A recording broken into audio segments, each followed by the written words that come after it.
যদি আমি আলোচনা কৰি চাওঁ তাতেই সেই অন্তৰ্নিহিত লক্ষ্য আৰু উদ্দেশ্যৰ কথা আমি বিচাৰি পাম।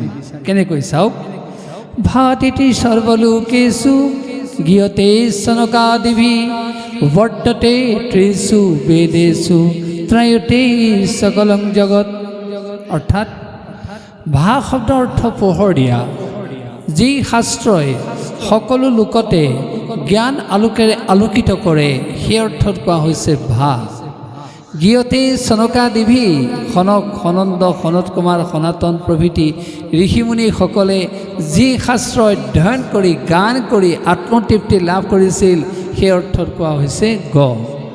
বৰ্ততে ত্ৰিষু বেদেষু, ঋক যজু সাম, এই তিনি বেদৰ তত্ত্ব যি শাস্ত্ৰত নিহিত হৈ আছে সেই অৰ্থত কোৱা হৈছে ৱ।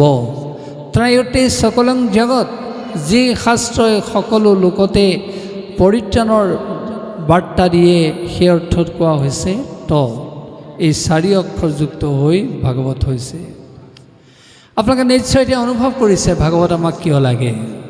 কাৰণ আমাৰ হৃদয় ক্ষেত্ৰখন যদি জ্ঞান আলোকেৰে আলোকিত নহয়, মনুষ্য জীৱন কেতিয়াও সম্পূৰ্ণ হ'ব নোৱাৰে, মনুষ্য জীৱন সফল হ'ব নোৱাৰে। সেয়ে আমাৰ হৃদয় ক্ষেত্ৰখন আমি জ্ঞান আলোকেৰে আলোকিত কৰিবই লাগিব, পোহৰাব লাগিবই। কিন্তু এই পোহৰ আমাক কোনে দিব? ভাগৱতে দিব। সেইকাৰণে আমি ভাগৱতৰ আশ্ৰয় ল'ব লাগে, কাৰণ ভা শব্দৰ অৰ্থ পোহৰ দিয়া। ঠিক সেইদৰে আপোনালোকে জানে আমাৰ মনুষ্য জীৱনত 101 আশা আকাংক্ষা আছে, তাৰপিছতো আমি সন্তুষ্টি বিচাৰোঁ। যিদৰে চাৰি সিদ্ধই নাৰদ প্ৰভৃতি ঋষিমুনিসকলে ভাগৱত কীৰ্তন কৰি আত্মসন্তুষ্টি লাভ কৰিছিল, আমাকো দিয়া হৈছে সেই বাৰ্তা। আমি যদি ভাগৱতৰ আশ্ৰয় গ্ৰহণ কৰিব পাৰোঁ, আমাৰো আত্মসন্তুষ্টি আমি লাভ কৰিব পাৰিম। তাৰপিছত আপোনালোকে নিশ্চয় এই কথাও জানে, পৃথিৱীত এনে এটা অনুষ্ঠান নাই য'ত শাসন নাই। সেয়ে আমাকো শাসন কৰা এখন শাস্ত্ৰ আছে, সেইখন হৈছে বেদ। আমি বেদৰ দ্বাৰা অনুশাসিত হৈ আমাৰ জীৱন আমি পৰিশীলিত কৰোঁ। কিন্তু আমি পোনে পোনে হয়তো বেদৰ ওচৰলৈ যাব নোৱাৰিব পাৰোঁ। সেয়ে ঋক যজু সাম, এই তিনি বেদৰ সাৰতত্ত্ব যি শাস্ত্ৰত বৰ্তি আছে সেইখনেই হৈছে ভাগৱত। সেই ভাগৱতৰ যদি আমি আশ্ৰয় লওঁ, আমি পৰোক্ষভাৱে সেই বেদৰ দ্বাৰা অনুশাসিত হ'ব পাৰোঁ। সেয়ে আমাৰ জীৱনটো শৃংখলিত কৰিবৰ কাৰণে আমি ভাগৱতৰ আশ্ৰয় ল'ব লাগে। আৰু নিশ্চয় আপোনালোকে এই কথাও জানে, জাতস্য ধ্ৰুৱ মৃত্যু, জন্ম মানেই মানুহৰ মৃত্যু। এদিন জন্ম হৈছে, এদিন মানুহৰ মৃত্যু হ'ব। কিন্তু মানুহে জন্মৰ পৰা মৃত্যুলৈকে যিদৰে অৱস্থান গ্ৰহণ কৰে, তাতো বিচাৰে মানুহে পৰিত্ৰাণ, আৰু মৃত্যুৰ পিছতো বিচাৰে মানুহে পৰিত্ৰাণ। এটা ঐহিক মুক্তি, আনটো পাৰলৌকিক মুক্তি। ঐহিক মুক্তিত কি আছে? অন্যায়ৰ পৰা ন্যায়ৰ পথ পোৱাৰ বাৰ্তা, অসতৰ পৰা সৎ হোৱাৰ বাৰ্তা, আত্মকেন্দ্ৰিকতাৰ পৰা সামূহিক হোৱাৰ বাৰ্তা। ঐহিক জীৱনত আমি এইদৰেই পৰিত্ৰাণ বিচাৰোঁ। আমি যদি ভাগৱতৰ আশ্ৰয় লওঁ, ভাগৱতে আমাক নিশ্চয় পৰিত্ৰাণ কৰি দিব পাৰে। সেইদৰে মৃত্যুৰ পিছত আমি পৰিত্ৰাণ বিচাৰোঁ। দেহটোৰ পতন আছে, আত্মাৰ পতন নাই। আত্মা অচেদ্য, আত্মা অদাহ্য, আত্মা অশস্য। আত্মাক বোলে পানীৰে তিয়াব নোৱাৰি, আত্মাক বোলে বায়ুৰে শুকুৱাব নোৱাৰি, আত্মাক বোলে অস্ত্ৰেৰে কাটিব নোৱাৰি। সেই আত্মা অমৰ। কিন্তু আত্মাই এটা এটা সজা গ্ৰহণ কৰে। মৃত্যুৰ পিছতো আমাৰ এটা দেহৰ পতন হ'ব পাৰে, কিন্তু আত্মাই একোটা নতুন দেহ গ্ৰহণ কৰে। আমি সেই পাৰলৌকিক জীৱনতো এই জীৱনটোৰ আমি পৰিত্ৰাণৰ আমি প্ৰয়াস কৰোঁ, আৰু এই পৰিত্ৰাণ দিয়ে আমাক ভাগৱতে। সেয়ে নিশ্চয় আপোনালোকে এতিয়া গম পাইছে ভাগৱত আমাক কিয় লাগে। জীৱনটো শৃংখলিত কৰিবৰ কাৰণে, জ্ঞানেৰে জীৱনটো সমৃদ্ধ কৰিবৰ কাৰণে, আত্মসন্তুষ্টি পাবৰ কাৰণে আৰু পৰিত্ৰাণ পাবৰ কাৰণে আমাক ভাগৱত লাগে।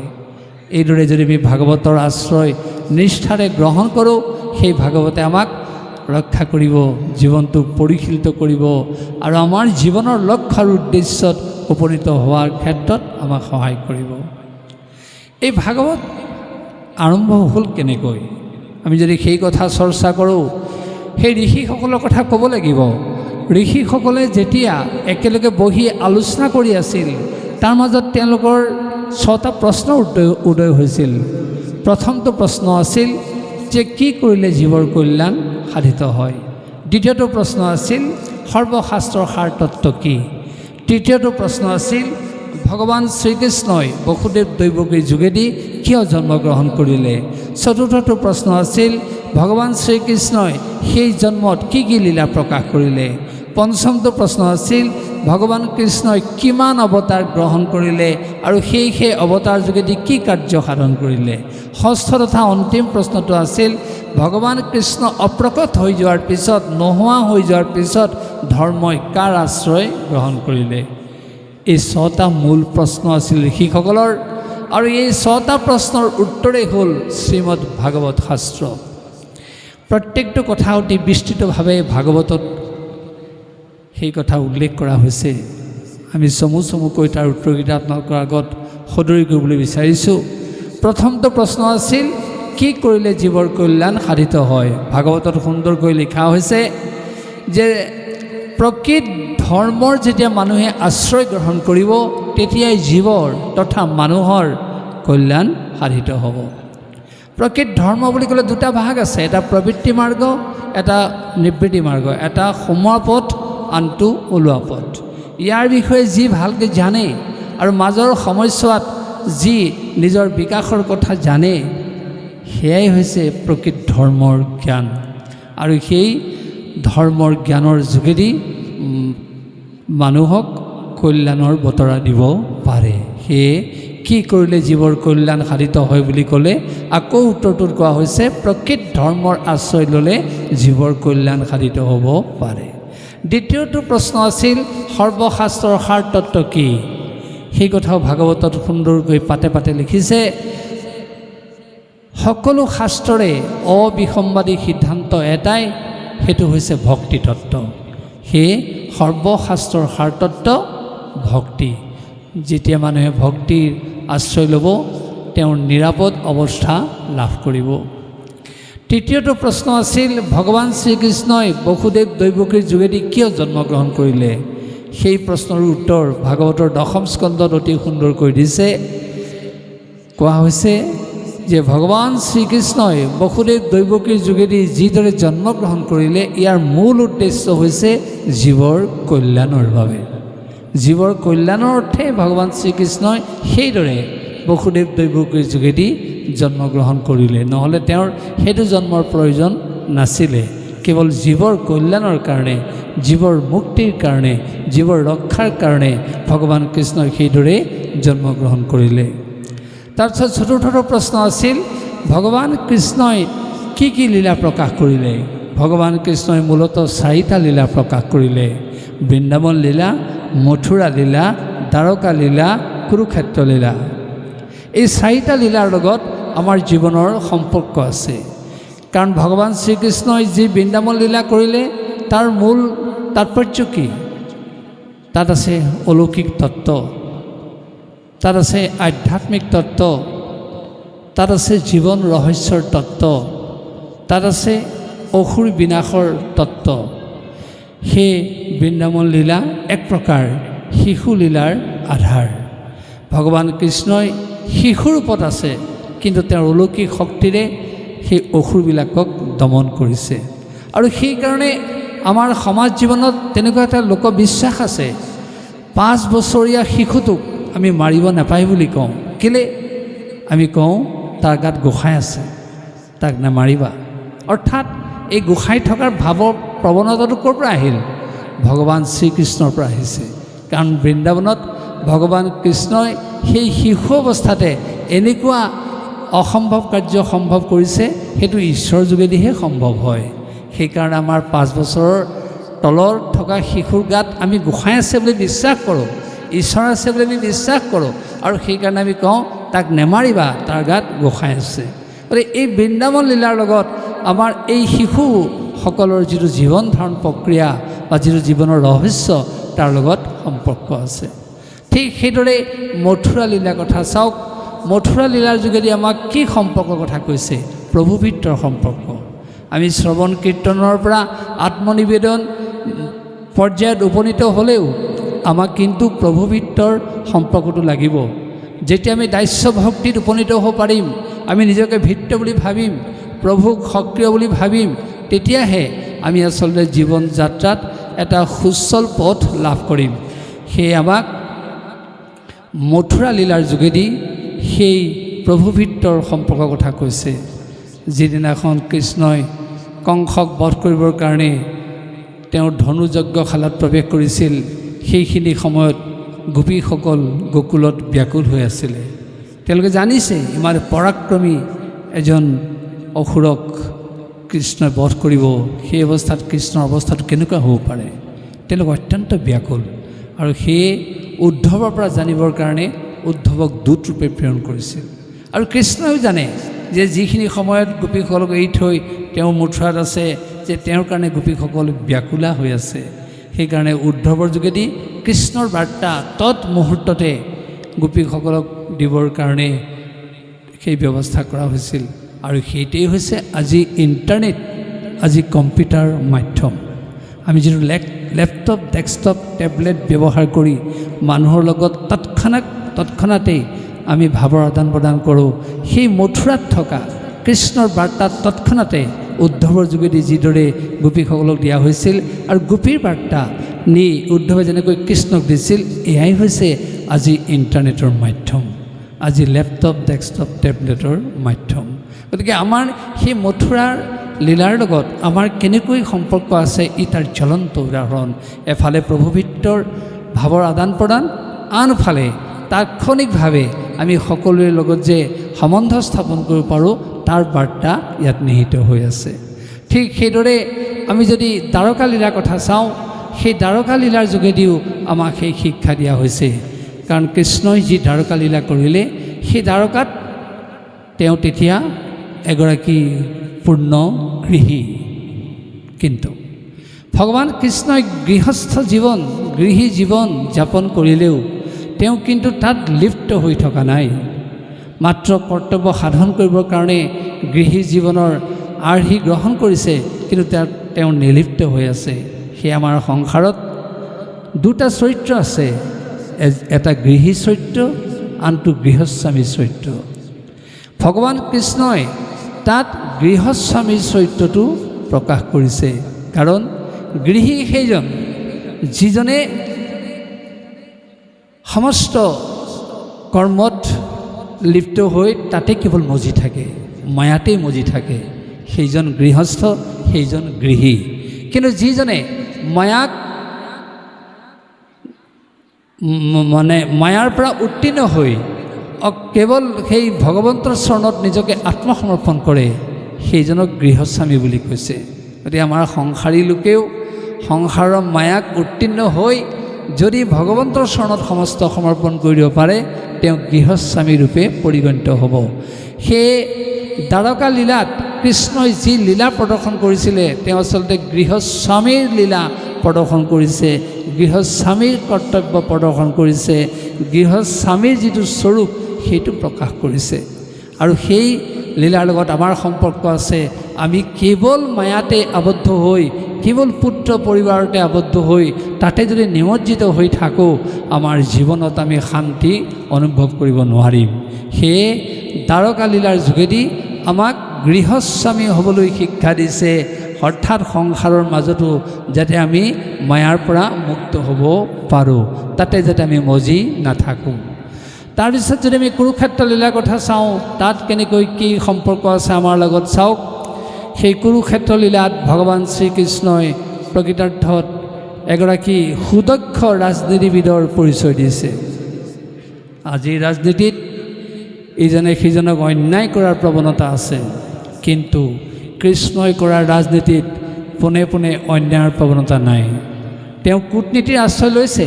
কাৰোবাক যদি বধ কৰিব লগা হৈছে, ক্ষত্ৰিয় নীতিৰেহে বধ কৰিছে, কিন্তু অন্যায় কৰি তেওঁ সেই কাৰ্যত ব্ৰতী হোৱা নাই। গতিকে আমাক কুৰুক্ষেত্ৰ লীলাৰ যোগেদি সেই কথা কোৱা হৈছে যে ধৰ্ম ধৰ্মনীতি, সমাজনীতি, ৰাজনীতি থাকিলেহে এখন সমাজ পৰিশীলিত হৈ থাকিব। আমাক ৰাজনীতি লাগিব, কিন্তু সেই ৰাজনীতি আমি গ্ৰহণ কৰোঁতে কোনো কাৰণতে আমি যাতে পলায়নবাদী মনোভাৱ গ্ৰহণ নকৰোঁ, কেৱল আনক পোনে পোনে অন্যায় কৰি নিজে সুখে থকাৰ বাসনা যাতে আমি পুহি নাৰাখোঁ, এই নীতি কৃষ্ণৰ পৰা আমাক ল'বলৈ শিক্ষা দিয়া হৈছে। সেয়ে কুৰুক্ষেত্ৰ লীলাত শ্ৰীকৃষ্ণই যি এগৰাকী সুদক্ষ ৰাজনীতিবিদৰ পৰিচয় দিছে, সেই ৰাজনীতি বাৰ্তা ল'বলৈ আমাক শিক্ষা দিয়া হৈছে। তাৰপিছত যদি আমি পঞ্চম প্ৰশ্নটো আলোচনা কৰি চাওঁ, সেই পঞ্চম প্ৰশ্নটো কি আছিল যে ভগৱান শ্ৰীকৃষ্ণই কিমান অৱতাৰ গ্ৰহণ কৰিলে আৰু সেই অৱতাৰত কি কাৰ্য সাধন কৰিলে। মূলতঃ ভগৱান শ্ৰীকৃষ্ণই 64টা অৱতাৰ গ্ৰহণ কৰিলে আৰু সেই অৱতাৰৰ উদ্দেশ্য আছিল দুষ্টক দমন, সন্তক পালন আৰু সভ্যতা সংস্কৃতিৰ বিকাশ। চাওক, মৎস্য অৱতাৰ, মাছটো ক'ত আছিলে? পানীত আছিলে। তাৰপিছত কুৰ্ম অৱতাৰ, কাছ ক'ত আছে? পানীটো আছে, মাটিটো আছে। তাৰপিছত বৰাহ অৱতাৰ, এনেকুৱা এটা জীৱ সৃষ্টি হ'ল, সি সকলোতে ঘূৰি ফুৰিব পৰা হ'ল। এইদৰে অৱতাৰৰ যোগেদি প্ৰাণীৰ বিকাশ দেখুওৱা হৈছে, সভ্যতাৰ বিকাশ দেখুওৱা হৈছে, সংস্কৃতিৰ বিকাশৰ কথা কোৱা হৈছে। সেয়ে এই ভগৱন্তৰ যি 64টা অৱতাৰ গ্ৰহণৰ বাৰ্তা দিয়া হৈছে ভাগৱতত, তাৰ যোগেদি আমাক শিক্ষা দিয়া হৈছে সভ্যতা সংস্কৃতি আমি কেনেকৈ বিকাশ কৰিব পাৰোঁ। আৰু তাৰ লগে লগে দুষ্টক দমন, সন্তক পালন হৈছে সেই অৱতাৰসমূহৰ মূল উদ্দেশ্য। তাৰপিছত শেষৰ যিটো অন্তিম প্ৰশ্ন, 6 নম্বৰ প্ৰশ্ন, যে ভগৱান কৃষ্ণ নোহোৱা হৈ যোৱাৰ পিছত ধৰ্মই কাৰ আশ্ৰয় গ্ৰহণ কৰিলে। আমাক তাৰ উত্তৰ দিছে ভাগৱতৰ যোগেদি। ভগৱান শ্ৰীকৃষ্ণ নোহোৱা হৈ যোৱাৰ পিছত সেই ভগৱান শ্ৰীকৃষ্ণৰ প্ৰতিনিধিস্বৰূপ ভাগৱতৰ আশ্ৰয় গ্ৰহণ কৰিছিলে ধৰ্মই। আমাকো কোৱা হৈছে, তুমি হয়তো চৰ্মচক্ষুৰে স্বচক্ষে ভগৱন্তক দেখা নাপাব পাৰা, কিন্তু তুমি যদি তেওঁৰ প্ৰতিনিধিস্বৰূপ ভাগৱতৰ আশ্ৰয় গ্ৰহণ কৰা, তুমি সেই ভগৱান কৃষ্ণৰ ৰূপ অৱলোকন কৰিব পাৰিবা আৰু পৰোক্ষভাৱে হ'লেও তুমি তেওঁক দৰ্শন পাবা আৰু তেওঁৰ তত্ত্ব অনুভৱ কৰিব পাৰিবা। এয়াই হৈছে ভাগৱতৰ 6টা প্ৰশ্ন। আৰু সেই 6টা প্ৰশ্নৰ উত্তৰেই ভাগৱত। আৰু সেই সংস্কৃত ভাষাত ভাগৱত লিখোঁতে 18,000 শ্লোক সন্নিৱিষ্ট হৈছিল, 335টা অধ্যায় আছিল আৰু 12টা স্কন্ধৰে ভাগৱত ভাগ কৰা হৈছিল। কিন্তু এই ভাগৱত কেনেকৈ আহি আহি আহি আমাৰ সমাজত এইদৰে প্ৰবাহিত হ'ল, তাৰো এটা পৰম্পৰা আছে। সেইটোকে ভাগৱতীয় সম্প্ৰদায় পৰম্পৰা বুলি কোৱা হয়। সেই পৰম্পৰাৰ কথা আমি আলোচনা কৰিলে সেই আদি নিৰঞ্জনৰ কথা ক'ব লাগিব। প্ৰথমতে আদি নিৰঞ্জনে ভাগৱত কথা কৈছিল অনাদি অনন্তক, অনাদি অনন্তই কৈছিল নৰনাৰায়ণক, নৰনাৰায়ণে কৈছিল হংসনাৰায়ণক, হংসনাৰায়ণে কৈছিল সূৰ্যমণ্ডলী নাৰায়ণক, সূৰ্যমণ্ডলী নাৰায়ণে কৈছিল শ্ৰীনাৰায়ণক, শ্ৰীনাৰায়ণে কৈছিল ব্ৰহ্মা বিষ্ণু শিৱক, ব্ৰহ্মাৰ পৰা পাইছিল নাৰদে, নাৰদৰ পৰা পাইছিল ব্যাসে, ব্যাসৰ পৰা পাইছিল শুকে, শুকৰ পৰা পাইছিল পৰীক্ষিতে, আৰু শুকে পৰীক্ষিতক কওঁতে পাইছিল সুতে, সুতৰ পৰা পালে মনোহৰা সুতে, মনোহৰা সুতৰ পৰা পালে শংকৰাচাৰ্যই, শংকৰাচাৰ্যৰ পৰা পালে শ্ৰীধৰ স্বামীয়ে, শ্ৰীধৰ স্বামীৰ পৰা পালে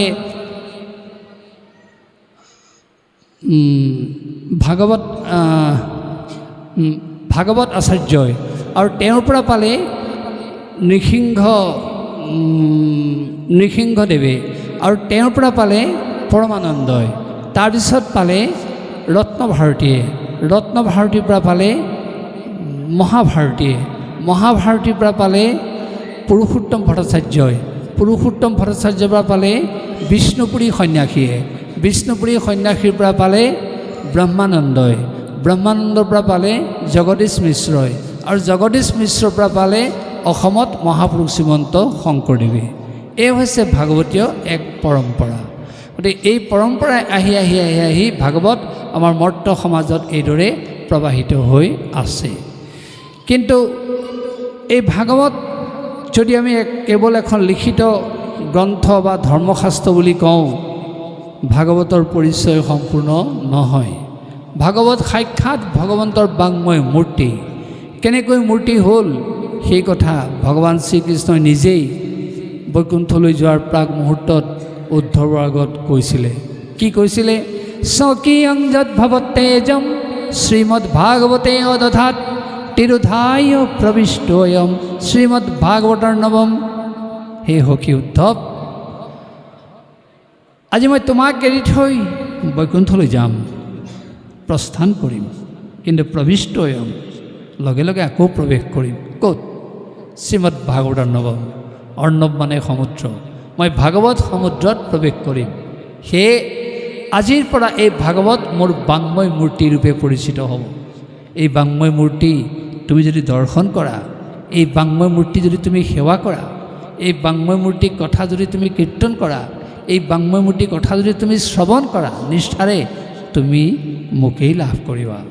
সেয়ে কোৱা হৈছে তেন ইয়ং বাংময় মূৰ্তি প্ৰত্যক্ষা বৰ্ততে হৰে দৰ্শনাত সেৱনাত পাঠাত শ্ৰৱণাত সমস্ত পাপনাশিনী। এই ভাগৱত বাংময় মূৰ্তি আমি যদি সেৱা কৰোঁ, দৰ্শন কৰোঁ, সেই কথা যদি কীৰ্তন কৰোঁ, শ্ৰৱণ কৰোঁ, আমাৰ সমস্ত পাপ কলুষতা সংকীৰ্ণতা দূৰ হৈ যাব। সেয়ে ভাগৱত সাক্ষাৎ ভগৱন্তৰ বাংময় মূৰ্তি। আৰু এই কথা স্পষ্টকৈ গোপাল আতাই চৰিত্ৰ পুথিৰ যোগেদি এইদৰে প্ৰমাণ কৰি থৈ গৈছে কেনেকৈ ভাগৱত মূৰ্তি হ'ল। প্ৰথম দ্বিতীয় স্কন্ধে স্বৰ্ণদূতৈ তৃতীয় চতুৰ্থে যাৰ হৈ ৰুদ্ৰই নাভি দেখে পঞ্চম ষষ্ঠ যে বক্ষস্থল সপ্তমে অষ্টমে কৰ কমল যুগল কণ্ঠ দেখে নৱম দশমে যাৰ তুণ্ড একাদশে ললাট দ্বাদশে ভৈল মুণ্ড হেন ভাগৱত মূৰ্তি ইটো অতি মনোহৰ তমাল সদৃশ বৰ্ণ শ্যামকলেবৰ। ভগৱন্তৰ দ্বাদশ অংগৰ লগত ভাগৱতৰ যি দ্বাদশ স্কন্ধ তুলনা কৰা হৈছে, সাক্ষাৎ এয়া ভগৱন্তৰ বাংময় মূৰ্তি। শেষত কোৱা হৈছে তমাল সদৃশ বৰ্ণ শ্যামকলেবৰ। যে ভাগৱতৰ ৰংটো কেনেকুৱা? তমাল সদৃশ বৰণীয়া। আমি যোৱাকালি যি বাংগালোৰৰ পৰা আহিছোঁ, সেই বাংগালোৰতে আজিৰ পৰা 15 বছৰ আগত যাওঁতে তমাল বৃক্ষৰ লগত আমাৰ চিনাকি হৈছিল। তাৰ এটা অনুষ্ঠানে আমাক কৈছিল, আপুনি আমাৰ অনুষ্ঠানটো উদ্বোধন কৰি দিব লাগে, এটা গছপুলি ৰুই। তেতিয়া আমি সুধিলোঁ গছপুলিটোৰ নাম কি? ক'লেছে তমাল বৃক্ষ। তে ইয়াৰ ৰং কেনেকুৱা? তেতিয়া ক'লে ই ফুল দিয়ে, সেউজীয়া ফুল দিয়ে, শ্যাম বৰণীয়া। কিন্তু বহুতে তাক বাঁহৰ পৰা তোলা তমালৰ ৰং বুলি কয়, কিন্তু প্ৰকৃতাৰ্থত সেই তমাল বৃক্ষৰ যিটো ফুলৰ ৰং, সেইটো ৰঙৰ লগতে ভাগৱতৰ ৰংটো তুলনা কৰা হৈছে। আৰু যিটো কথা আমাৰ মহাপুৰুষ শ্ৰীমন্ত শংকৰদেৱে হৰমোহন স্তুতিত সুন্দৰকৈ প্ৰকৃতি বৰ্ণনা দিওঁতে সেই তমাল বৃক্ষৰ কথা উল্লেখ কৰিছে। শিৰিষ সেউতী তমাল মালতী লৱংগ বাগি গুলাল কৰবীৰ বক কাঞ্চন চম্পক ফুল ভৰে ভাঙে ডাল। যে তাত যি প্ৰকৃতি বৰ্ণনা দিছে, সেই প্ৰকৃতি বৰ্ণনাৰ মাজতে আছে এই তমাল বৃক্ষৰ কথা। আমি আকৌ কৈছোঁ, সেই তমাল বৃক্ষই যি ফুল দিয়ে সেই ফুল শ্যাম বৰণীয়া। আৰু এয়া কল্পিত আমাৰ ভাগৱত বোলে শ্যাম বৰণীয়া, অৰ্থাৎ ভগৱান কৃষ্ণৰ ৰূপ যেতিয়া শ্যাম বৰণীয়া, সেইকাৰণে আমাৰ এই বাংময় মূৰ্তিৰ ৰূপটো শ্যাম বৰণীয়া বুলি কল্পনা কৰিবলৈ কৈছে। এই ভাগৱতৰ যি দ্বাদশ স্কন্ধ আছে, 335টা অধ্যায় আছে, 18,000 শ্লোক আছে। এই ভাগৱতৰ কথাখিনি আমি যদি ভিতৰলৈ সোমাই আলোচনা কৰোঁ, আমি প্ৰত্যেকটো অধ্যায়তে কাহিনীতে আমাৰ বাস্তৱ জীৱনৰ শিক্ষা আমি লাভ কৰিম। আমি প্ৰথমতে আলোচনা কৰিবলৈ লৈছোঁ যে ভাগৱতৰ দ্বাদশ স্কন্ধত কি কি আছে। মূলতঃ প্ৰথম স্কন্ধ যদি আমি আলোচনা কৰোঁ, পৰীক্ষিতৰ আখ্যানৰ কথা পাম।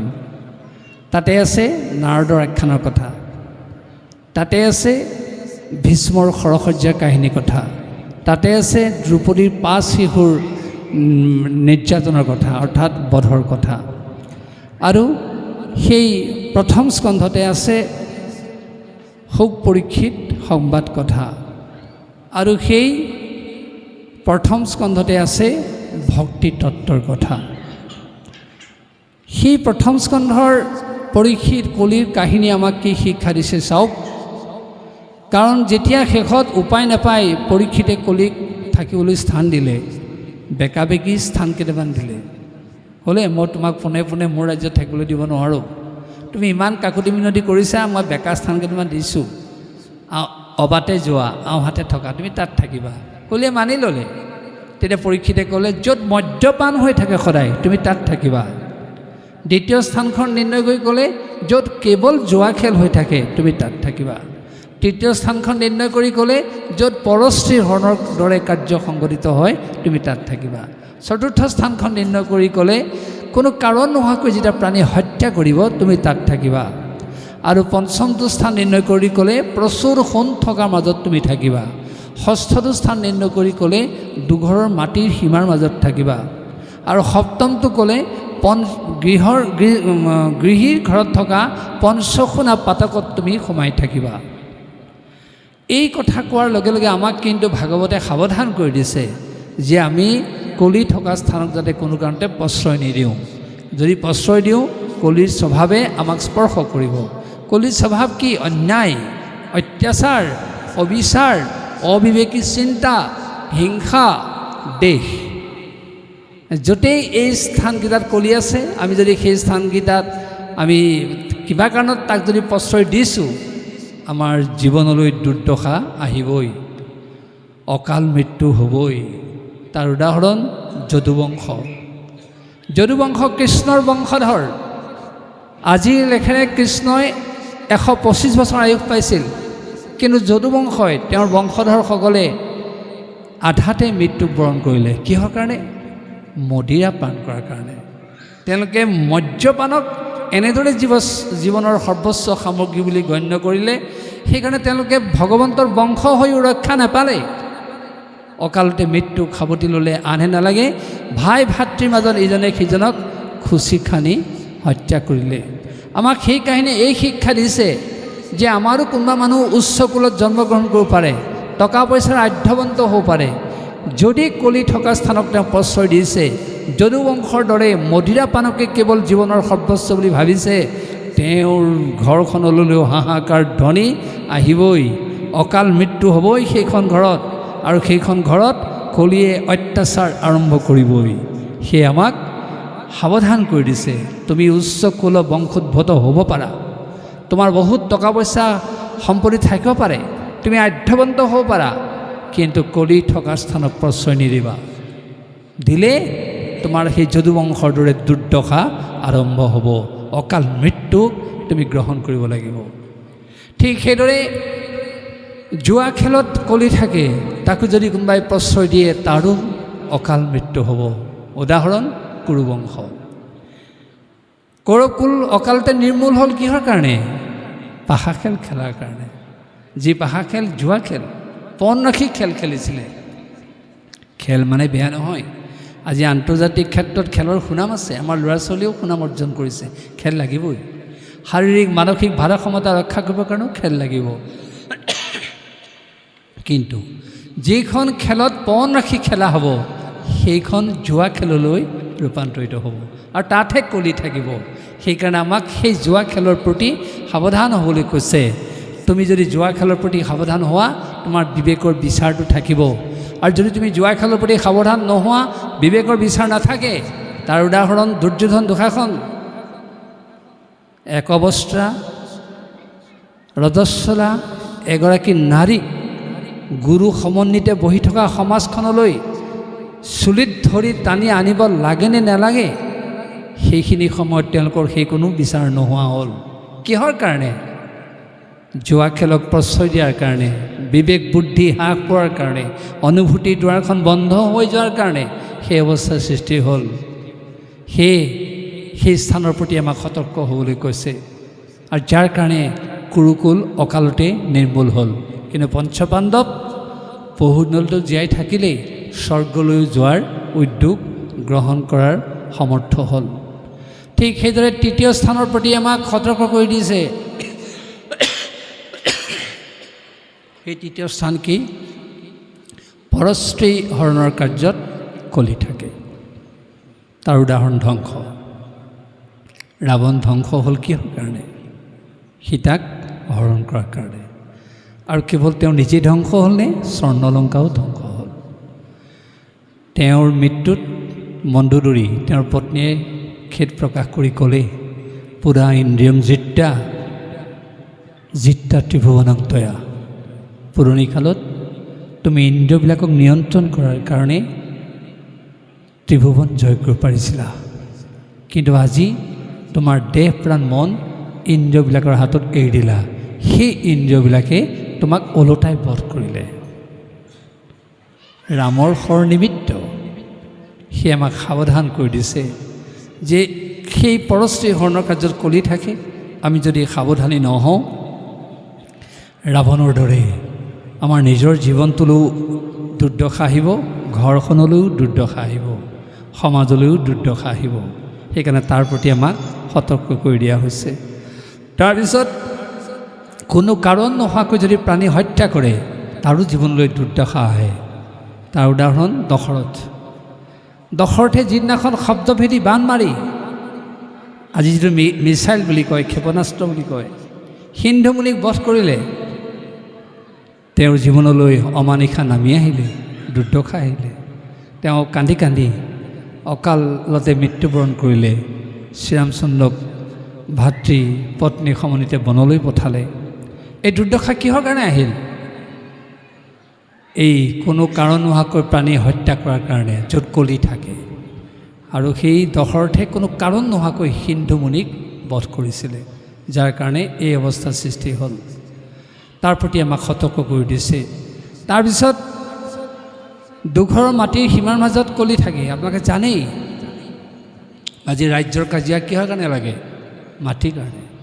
ৰাষ্ট্ৰৰ কাজিয়া কিহৰ কাৰণে লাগে? মাটিৰ কাৰণে। সি ইমান এটা লোভনীয় বস্তু যে তাত মানুহৰ হিতাহিত জ্ঞান নোহোৱা হৈ যায়। দেখাত নিশকটীয়া এডাল ৰেখা দুঘৰৰ মাটিৰ মাজত, সেইডালক লৈ তুমুল কাজিয়া লাগে। তেওঁলোকৰ বিবেকৰ বিচাৰ নোহোৱা হৈ যায়। সেই আমাক সেই দুঘৰৰ মাটিৰ সীমাৰ ৰেখাডালৰ প্ৰতি সতৰ্ক হ'বলৈ কৈছে। তাৰপিছত কৈছে প্ৰচুৰ সোণৰ মাজত কলি থাকে, তাৰ প্ৰতি সতৰ্ক হ'বলৈ কৈছে। সোণ মানে বেয়া নহয়, অলংকাৰ আইসকলে পিন্ধিবই লাগিব, পুৰুষে পিন্ধিবই লাগিব। আমি সোণ ৰূপ মণি মুকুতা প্ৰচুৰ পৰিমাণে সংগ্ৰহ কৰিব পাৰোঁ, দোষ নহয়। দোষ হ'ব তেতিয়া প্ৰচুৰ পৰিমাণে সোণ সংগ্ৰহ কৰি আপুনি ভগৱন্তৰ নামত এধান মানেও সোণ অৰ্পণ কৰা নাই, সেই সোণৰ মাজতে কলি থাকিব বুলি কৈছে। আপুনি যদি ভগৱন্তৰ চৰণত সৎভাৱেৰে সোণ অৰ্পণ কৰি আপোনাৰ গৃহস্থ জীৱনত আপুনি যদি তাক ব্যৱহাৰ কৰে, কলিয়ে তাত পীড়া পাৰি বহিব নোৱাৰে। কিন্তু তাকে নকৰি মোৰ সোণ মই সংগ্ৰহ কৰিছোঁ, ভগৱান ক'ত আছে থাকক, এই ভাৱেৰে যদি আপুনি সোণ সংগ্ৰহ কৰে, সেই সোণৰ মাজত কলি থাকিবই, সেই কলিয়ে আপোনাক পীড়িব। গতিকে তাৰ প্ৰতি আমাক সতৰ্ক হ'বলৈ কৈছে। ঠিক সেইদৰে পঞ্চসোণা পাতক থকা স্থানত কলি থাকে। গৃহীৰ ঘৰত পঞ্চসোণা পাতক থাকে। এই পঞ্চসোণা পাতক মানে কি? চুল্লি, কুন্দনী, পেখনি, মাৰ্জনী, উদক কুম্ভ, যিটো চৌকা ৰন্ধনশাল, সেইটোক চুল্লি বুলি কৈছে। যিটো কুন্দনী, আগৰ ঢেঁকীশাল, আজি তাৰ ঠাইত গ্ৰাইণ্ডাৰ মেচিন আহিছে, কুন্দনী। তাৰপিছত পেখনি, আগৰ মাহ তেলা জাতখন, তাৰ ঠাইত এতিয়া গ্ৰাইণ্ডাৰ মেচিন আহিছে। তাৰপিছত মাৰ্জনী, ঝাৰুৰে সূতাৰে বাহনেৰে যেতিয়া আপুনি সাৰিব পৰিষ্কাৰ কৰিব, তাক মাৰ্জনী বুলি কৈছে। উদক কুম্ভ, যিটো পানী উতলি থকা পাত্ৰ। এই পাঁচটা স্থান গৃহী লোকে ত্যাগ কৰিব নোৱাৰে। ৰন্ধনশাল লাগিবই, খুন্দোৱা কাম লাগিবই, পিছোৱা কাম লাগিবই, ঠাই সৰা কাম লাগিবই, আৰু পানী উতলি থকা পাত্ৰটো লাগিব। কিন্তু গৃহীয়ে সেই স্থানকেইটা ব্যৱহাৰ কৰোঁতে জ্ঞাতে অজ্ঞাতে বিভিন্ন কীট পতংগ তাত যায়, তাৰ পাতকৰ ভাগ গৃহী ঘৰলৈ সোমাই আহে। সেইকাৰণে তাক কোৱা হৈছে পঞ্চসোণা পাতক। আৰু এই পঞ্চসোণা পাতকত থাকে কলি। কিন্তু পঞ্চসোণা পাতকৰ প্ৰতি যি মানুহ সাৱধান হ'ব, তেওঁক কিন্তু কলিয়ে পীড়িব নোৱাৰে। পঞ্চসোণা পাতকৰ পৰা তেওঁ কেনেকৈ মুক্ত পাব? আৰু কলি যে তাত বৰপীড়া পাৰি বহিছে, তাৰ পৰা কেনেকৈ তেওঁ পৰিত্ৰাণ পাব? তাৰ ব্যৱস্থা দিয়া হৈছে। কেনেকৈ? পঞ্চযজ্ঞৰ যোগেদি। পঞ্চযজ্ঞ মানে কি? ব্ৰহ্মযজ্ঞ, দেৱযজ্ঞ, পিতৃযজ্ঞ, ভূতযজ্ঞ, মনুষ্যযজ্ঞ। এই পাঁচটা যজ্ঞত যেতিয়া গৃহী লোকসকল সদায় অৱতীৰ্ণ হ'ব, ব্ৰতী হ'ব, তেতিয়া তেওঁলোকে পঞ্চখুনা পাতকৰ পৰা মুক্ত পাব। সেই পঞ্চখুনা পাতকৰ পৰা মুক্ত হ'বৰ কাৰণে আমাক পঞ্চযজ্ঞ দিছে। পঞ্চযজ্ঞৰ বিশ্লেষণটো কৰি দিছোঁ।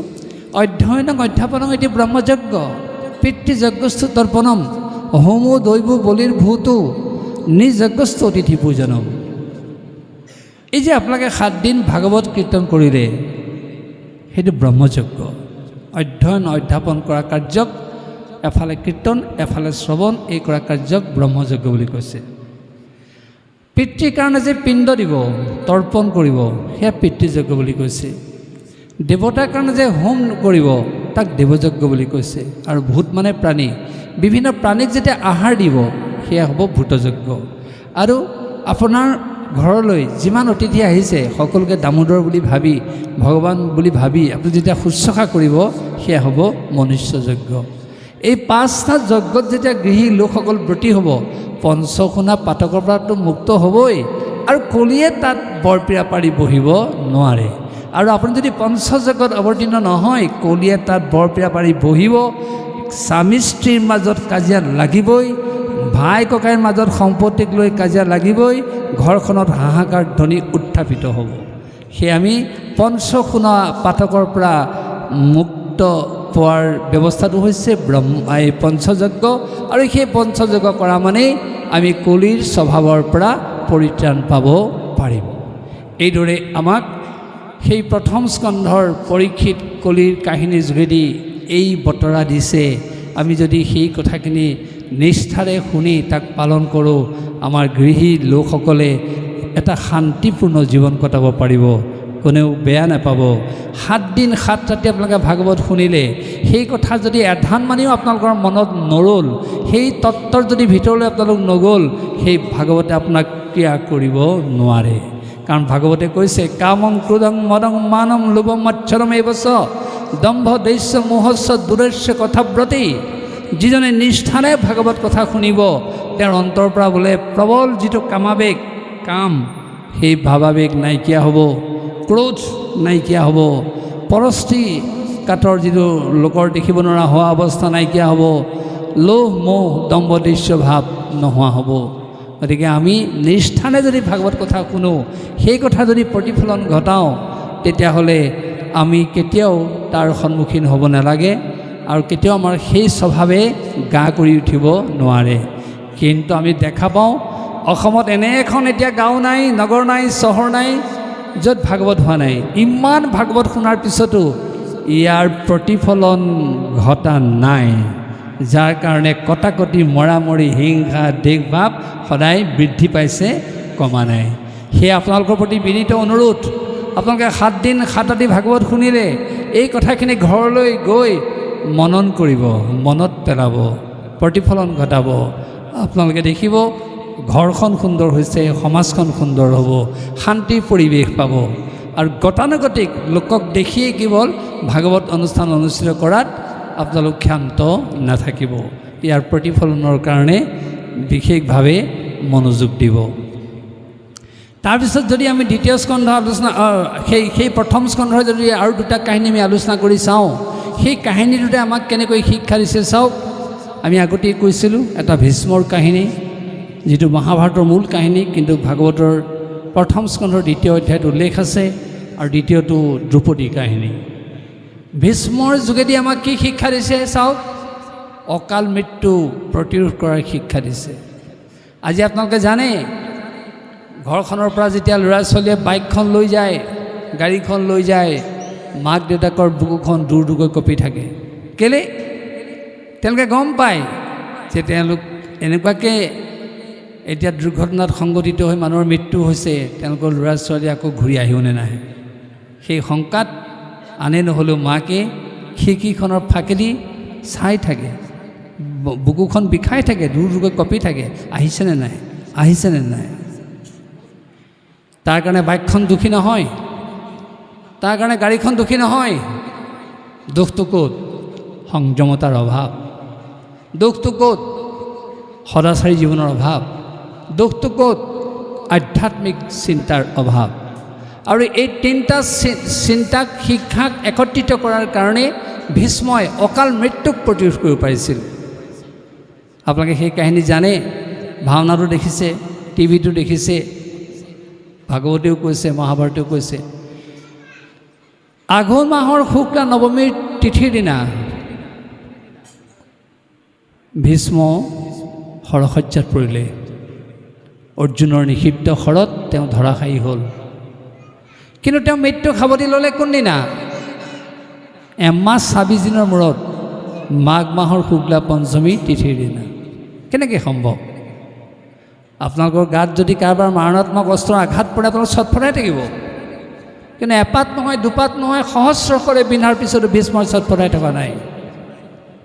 তেওঁ বৰঞ্চ সেই শৰসজ্জাক শান্তি সজ্জালৈ ৰূপান্তৰিত কৰি শান্তি মনেৰে শয়ন কৰি পঞ্চপাণ্ডৱক শান্তিৰ বাৰ্তা দিছে আৰু এমাহ ২৬ দিনলৈ মৃত্যুক খেদি দিছে। মৃত্যু কৈছে, তুমি এতিয়াই নাহিবা, মই যেতিয়া তোমাক মাতিম তেতিয়াহে তুমি আহিবা। কেনেকৈ সম্ভৱ? সেই তিনিটা কথাৰ কাৰণে। ভীষ্ম আছিল কায় মন বাক্যেৰে সংযমী। ভীষ্ম আছিল সদাচাৰী, স্থূল সংস্কাৰী আৰু সূক্ষ্ম সংস্কাৰী। স্থূল মানে দেহ, দেহটো পবিত্ৰ কৰাৰ নাম স্থূল আচাৰ। সূক্ষ্ম মানে চিত্ত, চিত্ত পৰিষ্কাৰ কৰাৰ নাম এইটো চিত্ত সংস্কাৰ। মানে এই দেহটো আমি চাবোন আৰু প্ৰসাধন সামগ্ৰীৰে পৰিষ্কাৰ কৰিম, পানী মাটিৰে পৰিষ্কাৰ কৰিম। চিত্ত কিহে পৰিষ্কাৰ কৰিম? চিত্ত পৰিষ্কাৰ কৰিম ভগৱত নামেৰে। গতিকে এই দুটা সংস্কাৰত যেতিয়া ব্ৰতী হ'ব, সেইজন হ'ব প্ৰকৃত হাড়ে হিমজুৱে সদাচাৰী পুৰুষ। আৰু ভীষ্মই সেই সদাচাৰী জীৱন যাপন কৰিছিলে। এফালে সদাচাৰী, এফালে সংযমী। মনেৰে বেয়া চিন্তা কৰা নাছিল, বচনেৰে বেয়া কথা কোৱা নাছিল, আৰু শৰীৰটোৱে উদ্ভট আচৰণ কৰা নাছিল। সেইকাৰণে তেওঁ সংযমী পুৰুষ আছিল। আৰু যাৰ কাৰণে ভীষ্মই ব্ৰহ্মচৰ্য ব্ৰত ৰক্ষা কৰাৰ সমৰ্থতা লাভ কৰিছিলে। আৰু ভীষ্ম আছিল হাড়ে হিমজুৱে আধ্যাত্মিক পুৰুষ। তেওঁৰ হৃদয়ত কেৱল কৃষ্ণ চিন্তা অনন্ত হৈ আছিল, যাৰ কাৰণে ভীষ্মই মৃত্যুক এইদৰে এমাহ ২৬ দিনলৈ ঠেলি দিছিলে। আৰু যিদিনাখন তেওঁ মৃত্যুক বৰণ কৰিলে তাৰো তাৎপৰ্য আছে। কাৰণ ত্ৰিশুক্লত যদি মানুহৰ মৃত্যু হয়, মানুহে পাৰিষদী জীৱন লাভ কৰে। যিদিনাখন ভীষ্মৰ মৃত্যু হৈছিল, অৰ্থাৎ ভীষ্মৰ মৃত্যু বৰণ কৰিছিল স্বইচ্ছাৰে, সেইদিনাখন ত্ৰিশুক্ল আছিল। অৰ্থাৎ উত্তৰায়ণ শুক্ল, শুক্লপক্ষ, দিবা শুক্ল। যদি মানুহৰ দিনত মৃত্যু হয়, শুক্লপক্ষত মৃত্যু হয়, উত্তৰায়ণত মৃত্যু হয়, এইটো ত্ৰিশুক্ল বুলি কয়। আৰু এই ত্ৰিশুক্লত মৃত্যুবৰণ কৰাৰ কাৰণে ভীষ্মই পাৰিষদী জীৱন লাভ কৰিলে। সেইটো কথাই প্ৰমাণ কৰিছে যে ভীষ্মই মৃত্যুৰ দৰে এটা অৱস্থাক নিয়ন্ত্ৰণ কৰিব পাৰিছিল চৰিত্ৰৰে, স্বভাৱেৰে, ব্ৰহ্মচৰ্য ব্ৰতেৰে, সদাচাৰী সংযমী জীৱনেৰে আৰু আধ্যাত্মিক ভাৱেৰে। আমাৰ ল'ৰা ছোৱালীকো যদি এই শিক্ষা দিয়া হয়, বোপাই আইজনী তই কোৱাৰ লগে লগে পইচা দিলোঁ, বাইকখনো আনিলি, গাড়ীখনো আনিলি, কিন্তু চাবিটোৱেই মূল কথা নহয়। তোৰ মূল চাবিটো হৈছে তই সদাচাৰী হৈ বাইকখন চলাবি, তই সংযমী হৈ বাইকখন চলাবি, তই আধ্যাত্মিক চিন্তা মনৰ মাজত তই ৰোপণ কৰি বাইকখন চলাবি। তেনে শিক্ষা আপুনি দিয়কচোন, আপোনালোকৰ বুকুখন কেতিয়াও কঁপি নাথাকি। সেই ল'ৰা ছোৱালী কেতিয়াও অকাল মৃত্যু হ'ব নোৱাৰে। কিন্তু আজি 100 বছৰ ঠাইত 40-30 বছৰলৈ আয়ুস নামি আহিছে, আপোনালোকে নিজেই দেখিছে। কিহৰ কাৰণে? অসংযত অৱস্থা লাভ কৰাৰ কাৰণে, সংযত নোহোৱাৰ কাৰণে, সদাচাৰী নোহোৱাৰ কাৰণে। ঠিক আছে, ভীষ্মৰ দৰে ব্ৰহ্মচৰ্য ব্ৰত অৱলম্বন কৰিব নালাগে, কিন্তু সদাচাৰীটোতো হ'ব পাৰে, সংযমিতটো হ'ব পাৰে, আধ্যাত্মিক ভাৱটোতো হৃদয়ৰ মাজত ল'ব পাৰে। তাত দোষ ক'ত? কেৱল টকা পইচাৰেই মানুহ আধ্যবন্ত নহয়, সদাচাৰী সংযমী আধ্যাত্মিক চিন্তাৰেহে মানুহ আধ্যবন্ত হ'ব পাৰে। গতিকে আজি ডেকা গাভৰু আমি সেই কথা শিকাই দিবই লাগিব। এয়া ভাগৱতৰ বাৰ্তা, এয়া আমাৰ কথা নহয়। ভীষ্মৰ কাহিনী যোগেদি আমাক সেই কথা মনত পেলাই দিছে। আমি যদি সেই বাবদ উদ্বুদ্ধ হওঁ, আমাৰ কহকহীয়া ডেকা অকালতে মৃত্যু হ'ব নোৱাৰে, তেওঁলোকক অহেতুক বিপদে আমনি কৰিব নোৱাৰে।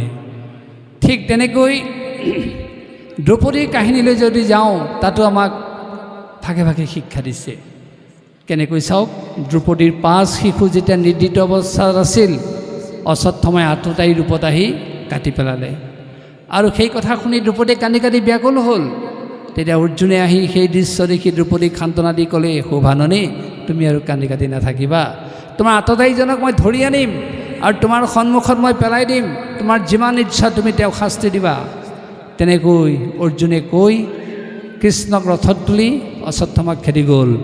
আৰু অশ্বত্থামাই সেই আক্ৰমণ দেখি লগে লগে অৰ্জুনলৈ ব্ৰহ্মাস্ত্ৰ নিক্ষেপ কৰি দিলে। আৰু সেই ব্ৰহ্মাস্ত্ৰৰ লেলিহান জুই দেখি অৰ্জুনে বিতত হৈ ভয় খাই ৰথৰ পৰা নামি পৰিলে। অৱনত মস্তকেৰে কৃষ্ণক কান্দি কান্দি ক'লে, প্ৰভু তুমি মোক ৰক্ষা কৰা। কৃষ্ণক সুধিলে, কি হৈছে অৰ্জুন তোমাৰ? তেতিয়া অৰ্জুনে ক'লে, আমি আক্ৰমণ কৰা দেখি অশ্বত্থামাই আমালৈ ব্ৰহ্মাস্ত্ৰ প্ৰয়োগ কৰি দিছে। এতিয়া সেই ব্ৰহ্মাস্ত্ৰৰ পৰা আমি কেনেকৈ ৰক্ষা পাম, সেইকাৰণে মই তোমাৰ ওচৰত ভিক্ষা বিচাৰিছোঁ। তেতিয়া কৃষ্ণই হাঁহি হাঁহি ক'লে, অৰ্জুন তুমি এটা নিৰ্বোধ বালকৰ দৰে মোৰ ওচৰত ভিক্ষা বিচাৰিছা, মই ইয়াৰ কাৰণ বিচাৰি পোৱা নাই। মই দেখিছোঁ অশ্বত্থামাই তোমালৈ ব্ৰহ্মাস্ত্ৰ মাৰিছে, সেই পাত ব্ৰহ্মাস্ত্ৰ প্ৰতিহত কৰিব পৰা ক্ষমতা তোমাৰো আছে, তোমাৰ তোনতো ব্ৰহ্মাস্ত্ৰ আছে। সেই পাত ব্ৰহ্মাস্ত্ৰ উলিয়াই দেখোন মাৰি দিলেই সেই পাত ব্ৰহ্মাস্ত্ৰ প্ৰতিহত হৈ যায়। তাকে নকৰি কান্দি কান্দি তুমি এটা অবোধ বালকৰ দৰে মোৰ ওচৰত ভিক্ষা বিচাৰিছা, মই ইয়াৰ কাৰণ বিচাৰি পোৱা নাই।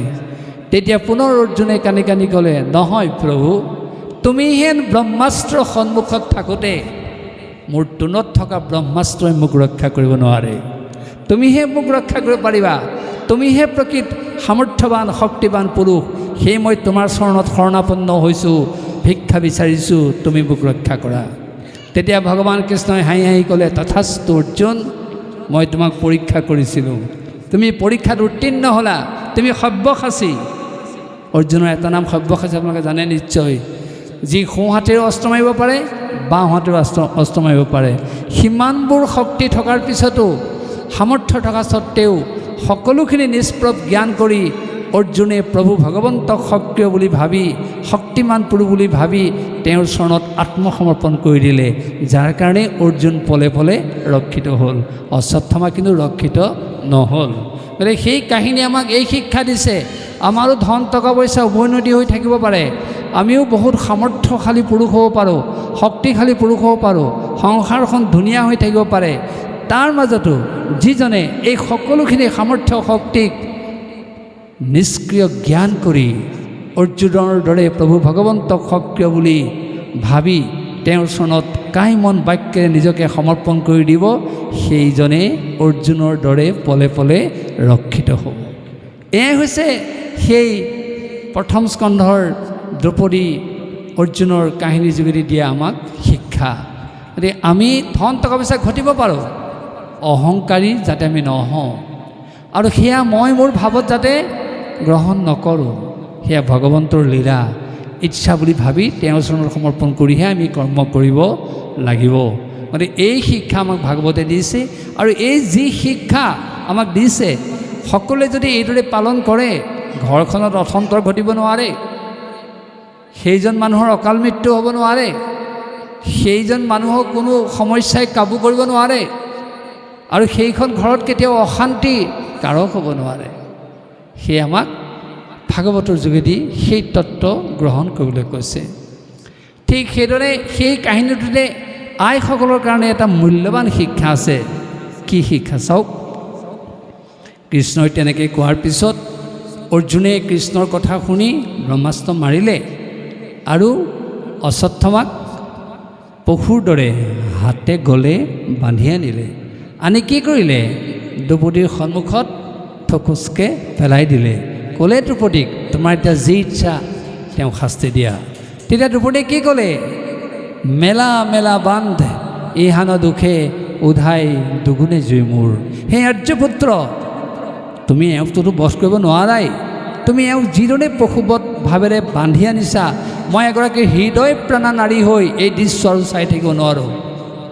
মোৰ মাতৃত্বৰ এটা পৰিচয় আছে, মই হৃদয় প্ৰাণা, এই হৃদয় প্ৰাণা নাৰী হৈ মই এই পশুবধ যিটো দৃশ্য এইটো মই চাই থাকিব নোৱাৰোঁ, তুমি ইয়াৰ বান্ধটো খুলি দিয়া।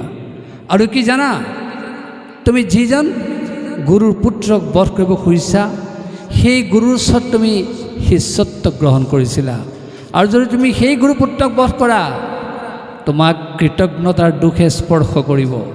আৰু কি জানা, তুমি যদি ব্ৰাহ্মণ পুত্ৰক বধ কৰা তোমাক ব্ৰহ্মসাপে খেদি আহিব।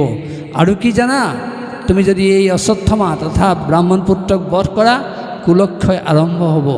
আৰু কি জানা, দ্ৰোণ মৃত্যু হোৱাৰ পিছত তেওঁৰ পত্নী গৌতমীয়ে দুখ পাইছিলে যদিও অশ্বত্থামাক দেখি সান্তনা লভি আছিল। তুমি যদি এতিয়া সেই অশ্বত্থামাকো বধ কৰা সেইগৰাকী নাৰীৰ সেইকণ সান্তনাও নোহোৱা হ'ব। আৰু কি জানা, মোৰ 5 পুত্ৰক নিৰ্দিষ্ট অৱস্থাত অশ্বত্থামাই কাটি পেলোৱাৰ কাৰণে মই যি দুখ পাইছিলোঁ, মোৰ সন্মুখত যদি তুমি সেই গৌতমীৰ পুত্ৰ অশ্বত্থামাক বধ কৰা মোৰ নিচিনা এগৰাকী হৃদয়প্ৰাণা নাৰীয়ে 10 গুণ হিয়া ধাকৰি কান্দিব। মই এগৰাকী হৃদয়প্ৰাণা নাৰী হৈ এই দৃশ্য কেতিয়াও চাব নোৱাৰোঁ। মোৰ সমবেদনা মই জ্ঞাপন কৰিছোঁ তেওঁলৈ, তেওঁক কেতিয়াও তুমি এই দুখৰ ভাগি নকৰিবা। চাওক, দ্ৰৌপদীয়ে প্ৰতিশোধ পৰায়ণী স্বভাৱ ল'ব পাৰিলেহেঁতেন, কিন্তু প্ৰতিশোধ পৰায়ণী স্বভাৱ লোৱা নাই। আৰু যাৰ কাৰণে দ্ৰৌপদী মহাসতী, আপোনালোকে নিশ্চয় জানে, ৰাতিপুৱা শুই উঠি আমি সেই বাক্য উচ্চাৰণ কৰোঁ, অহল্যা দ্ৰৌপদী কুন্তী তাৰা মন্দোদৰিষ্ঠথা পঞ্চকন্যা স্মৃত নিত্যম মহাপাতকনাশনম। অহল্যা, দ্ৰৌপদী, কুন্তী, তাৰা, মন্দোদৰী, এই 5গৰাকীক মহাসতী বুলি কৈছে। এই মহাসতীৰ নাম ৰাতিপুৱা শুই উঠি কোনোবাই যদি লয় তেওঁৰ মহাপাতকো বোলে নাইকিয়া হৈ যাব পাৰে। এই 5গৰাকী নাৰীৰ লেখত দ্ৰৌপদী আছে। আপোনালোকৰ মনত প্ৰশ্ন হ'ব পাৰে, পঞ্চপাণ্ডৱৰ লগত সহবাস কৰিলে দ্ৰৌপদী কেনেকৈ মহাসতী হ'ল? উত্তৰটো সহজ। যাৰ ক্ষমাশীল ভাৱ আছিল, যাৰ দয়াদ্ৰ হৃদয় আছিল, যাৰ আনৰ প্ৰতি অনুকম্পা আছিল, যি ভূত ভৱিষ্যতৰ কথা চিন্তা কৰিব পাৰে, যি সৌহাৰ্দ্যতাৰে সমাজখন উপচাই দিব পাৰে, সেইগৰাকী সঁচাকৈয়ে মহাসতী। সেই আইসকলে এই কথাবোৰ চিন্তা কৰা উচিত। আপোনালোকৰ সন্মুখত কোনোবা আপোনালোকৰ ল'ৰা বা আপোনাৰ কন্যাগৰাকীক কোনোবাই অপঘাত কৰিব পাৰে। আপোনালোকে খন্তেকীয়া সুখ বিচাৰি প্ৰতিশোধ পৰায়ণী স্বভাৱেৰে যদি কৈ দিয়ে ইয়াক এসেকা দে, তেতিয়াহে মই শান্তি পাম, খন্তেকীয়া সুখটো পাব, কিন্তু হৃদয়প্ৰাণা নাৰীৰ চৰিত্ৰটো আপোনালোকে হেৰুৱাই পেলাব। গতিকে হৃদয়প্ৰাণা মাতৃৰ চৰিত্ৰটো আপোনালোকে অক্ষুণ্ণ ৰাখিবই লাগিব। আৰু আপোনালোক সমাজৰ প্ৰকৃত চাবিকাঠি। আপোনালোকে এই গুণখিনি যেতিয়া সংগ্ৰহ কৰিব, ঘৰখন ধৈৰ্যশীল হ'বই, সহনশীল হ'বই, বিনয়ী ভাৱেৰে পৰিপূৰ্ণ হ'বই। সেইখন ঘৰত কোনো উৎপাত হ'ব নোৱাৰে। সেয়ে আমি ক'ব খোজোঁ, আপোনালোক ঘৰখন পৰিচালনা কৰাৰ মূল চাবিকাঠি। VIP এৰিষ্ট'ক্ৰেট খোলাটোকে চাবিকাঠি বুলি কোৱা নাই। আপোনালোকে এই সৌহাৰ্দ্যতাৰে, এই সততাৰে, এই প্ৰেমেৰে, এই সহানুভূতিৰে, এই সামূহিক চিন্তাৰে হৃদয়খন দয়াদ্ৰ কৰি যেতিয়া আপোনালোকে ঘৰখন চলাব, আচল চাবিকাঠি আপোনালোকৰ হাতত থাকিব। আৰু সেইখন ঘৰ সুন্দৰকৈ পৰিচালনা হোৱা মানে সমাজখন সুন্দৰকৈ পৰিচালনা হ'ব। গতিকে সেই এই দ্ৰৌপদীৰ কাহিনীৰ কথা ক'লোঁ, ভাগৱতত আপোনালোকে পাইছে, কিন্তু ইমান কথা হয়তো কোনো ব্যাখ্যা কৰি দিয়া নাই। সেইকাৰণে কথাখিনি জনালোঁ, আপোনালোকে কথাখিনি মনন কৰিব। আৰু আইসকলে সেই চাবিকাঠি হাতত লৈ ঘৰখন পৰিচালনা কৰিলে সেই ঘৰ সুন্দৰ হ'বই। সেইখন ঘৰ কেতিয়াও আসুৰিক স্বভাৱেৰে পৰিপূৰ্ণ হ'ব নোৱাৰে, অশান্তিৰ কাৰক হ'ব নোৱাৰে। ঠিক সেইদৰে আমি যদি চাওঁ দ্বিতীয় স্কন্ধলৈ, সেই দ্বিতীয় স্কন্ধত মূলতঃ কি পাম? প্ৰতিটো কথাৰে ব্যাখ্যা কৰাৰ সময় যথেষ্ট লাগিব।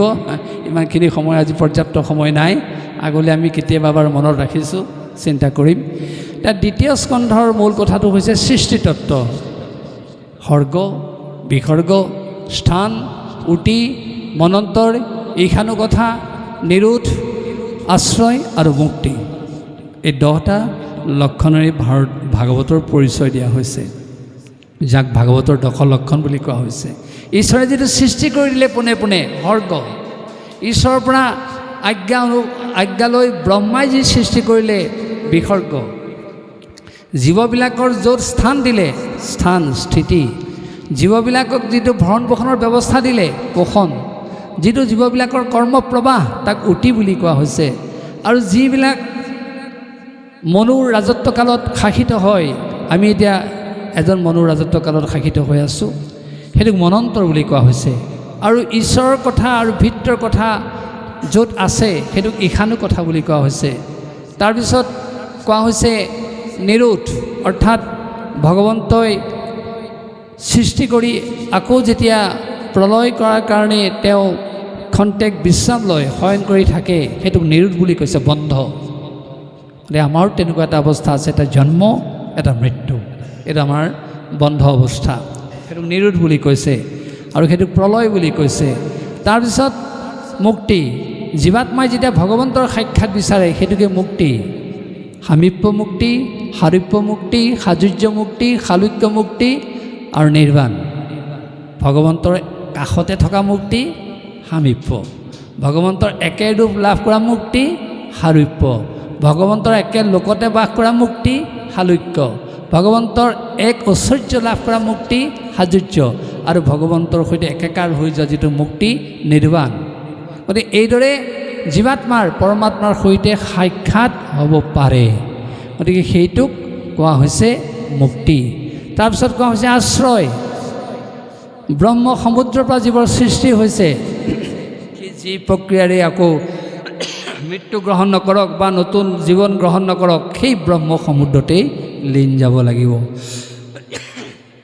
এইদৰে দ্বিতীয় স্কন্ধৰ যোগেদি আমাক সৃষ্টিৰ ৰহস্য কথা কৈছে যি সৃষ্টিত আপুনি আমি বৰ্তি আছোঁ এই সৃষ্টি নোহোৱাকৈ আমি বৰ্তি থাকিব নোৱাৰোঁ তাৰপিছত যদি আমি তৃতীয় স্কন্ধ আলোচনা কৰি চাওঁ তাত কি পাম চাওক আনুষংগিক ঢেৰ কথা আছে মূলত আছে তৃতীয় স্কন্ধত মৈত্ৰ বিদুৰ সংবাদৰ কথা বিদুৰ উদ্ধৱ সংবাদৰ কথা বৰাহ অৱতাৰৰ কথা দেৱ দৈত্য মানুহ পশু পক্ষীৰ সৃষ্টিৰ কথা আৰু যি মনুৱে শতৰূপাক লগত লৈ মানুহৰ সৃষ্টি কৰিছিল মানুহৰ আদি বংশৰ পৰিচয়ৰ কথা আছে আৰু সেই তৃতীয় স্কন্ধত আছে কপিল দেৱতীৰ আখ্যানৰ কথা মাতৃয়ে পুত্ৰক শিক্ষা দিব লাগে কিন্তু সেই তৃতীয় স্কন্ধত কপিলে পুত্ৰই মাতৃক শিক্ষা দিছে কিহৰ কাৰণে তেওঁৰ অভিজ্ঞতাৰ কাৰণে তেওঁৰ সামৰ্থ্যৰ কাৰণে কেনেকৈ পালে ভক্তিৰ মাধ্যমেৰে আৰু কি শিক্ষা দিলে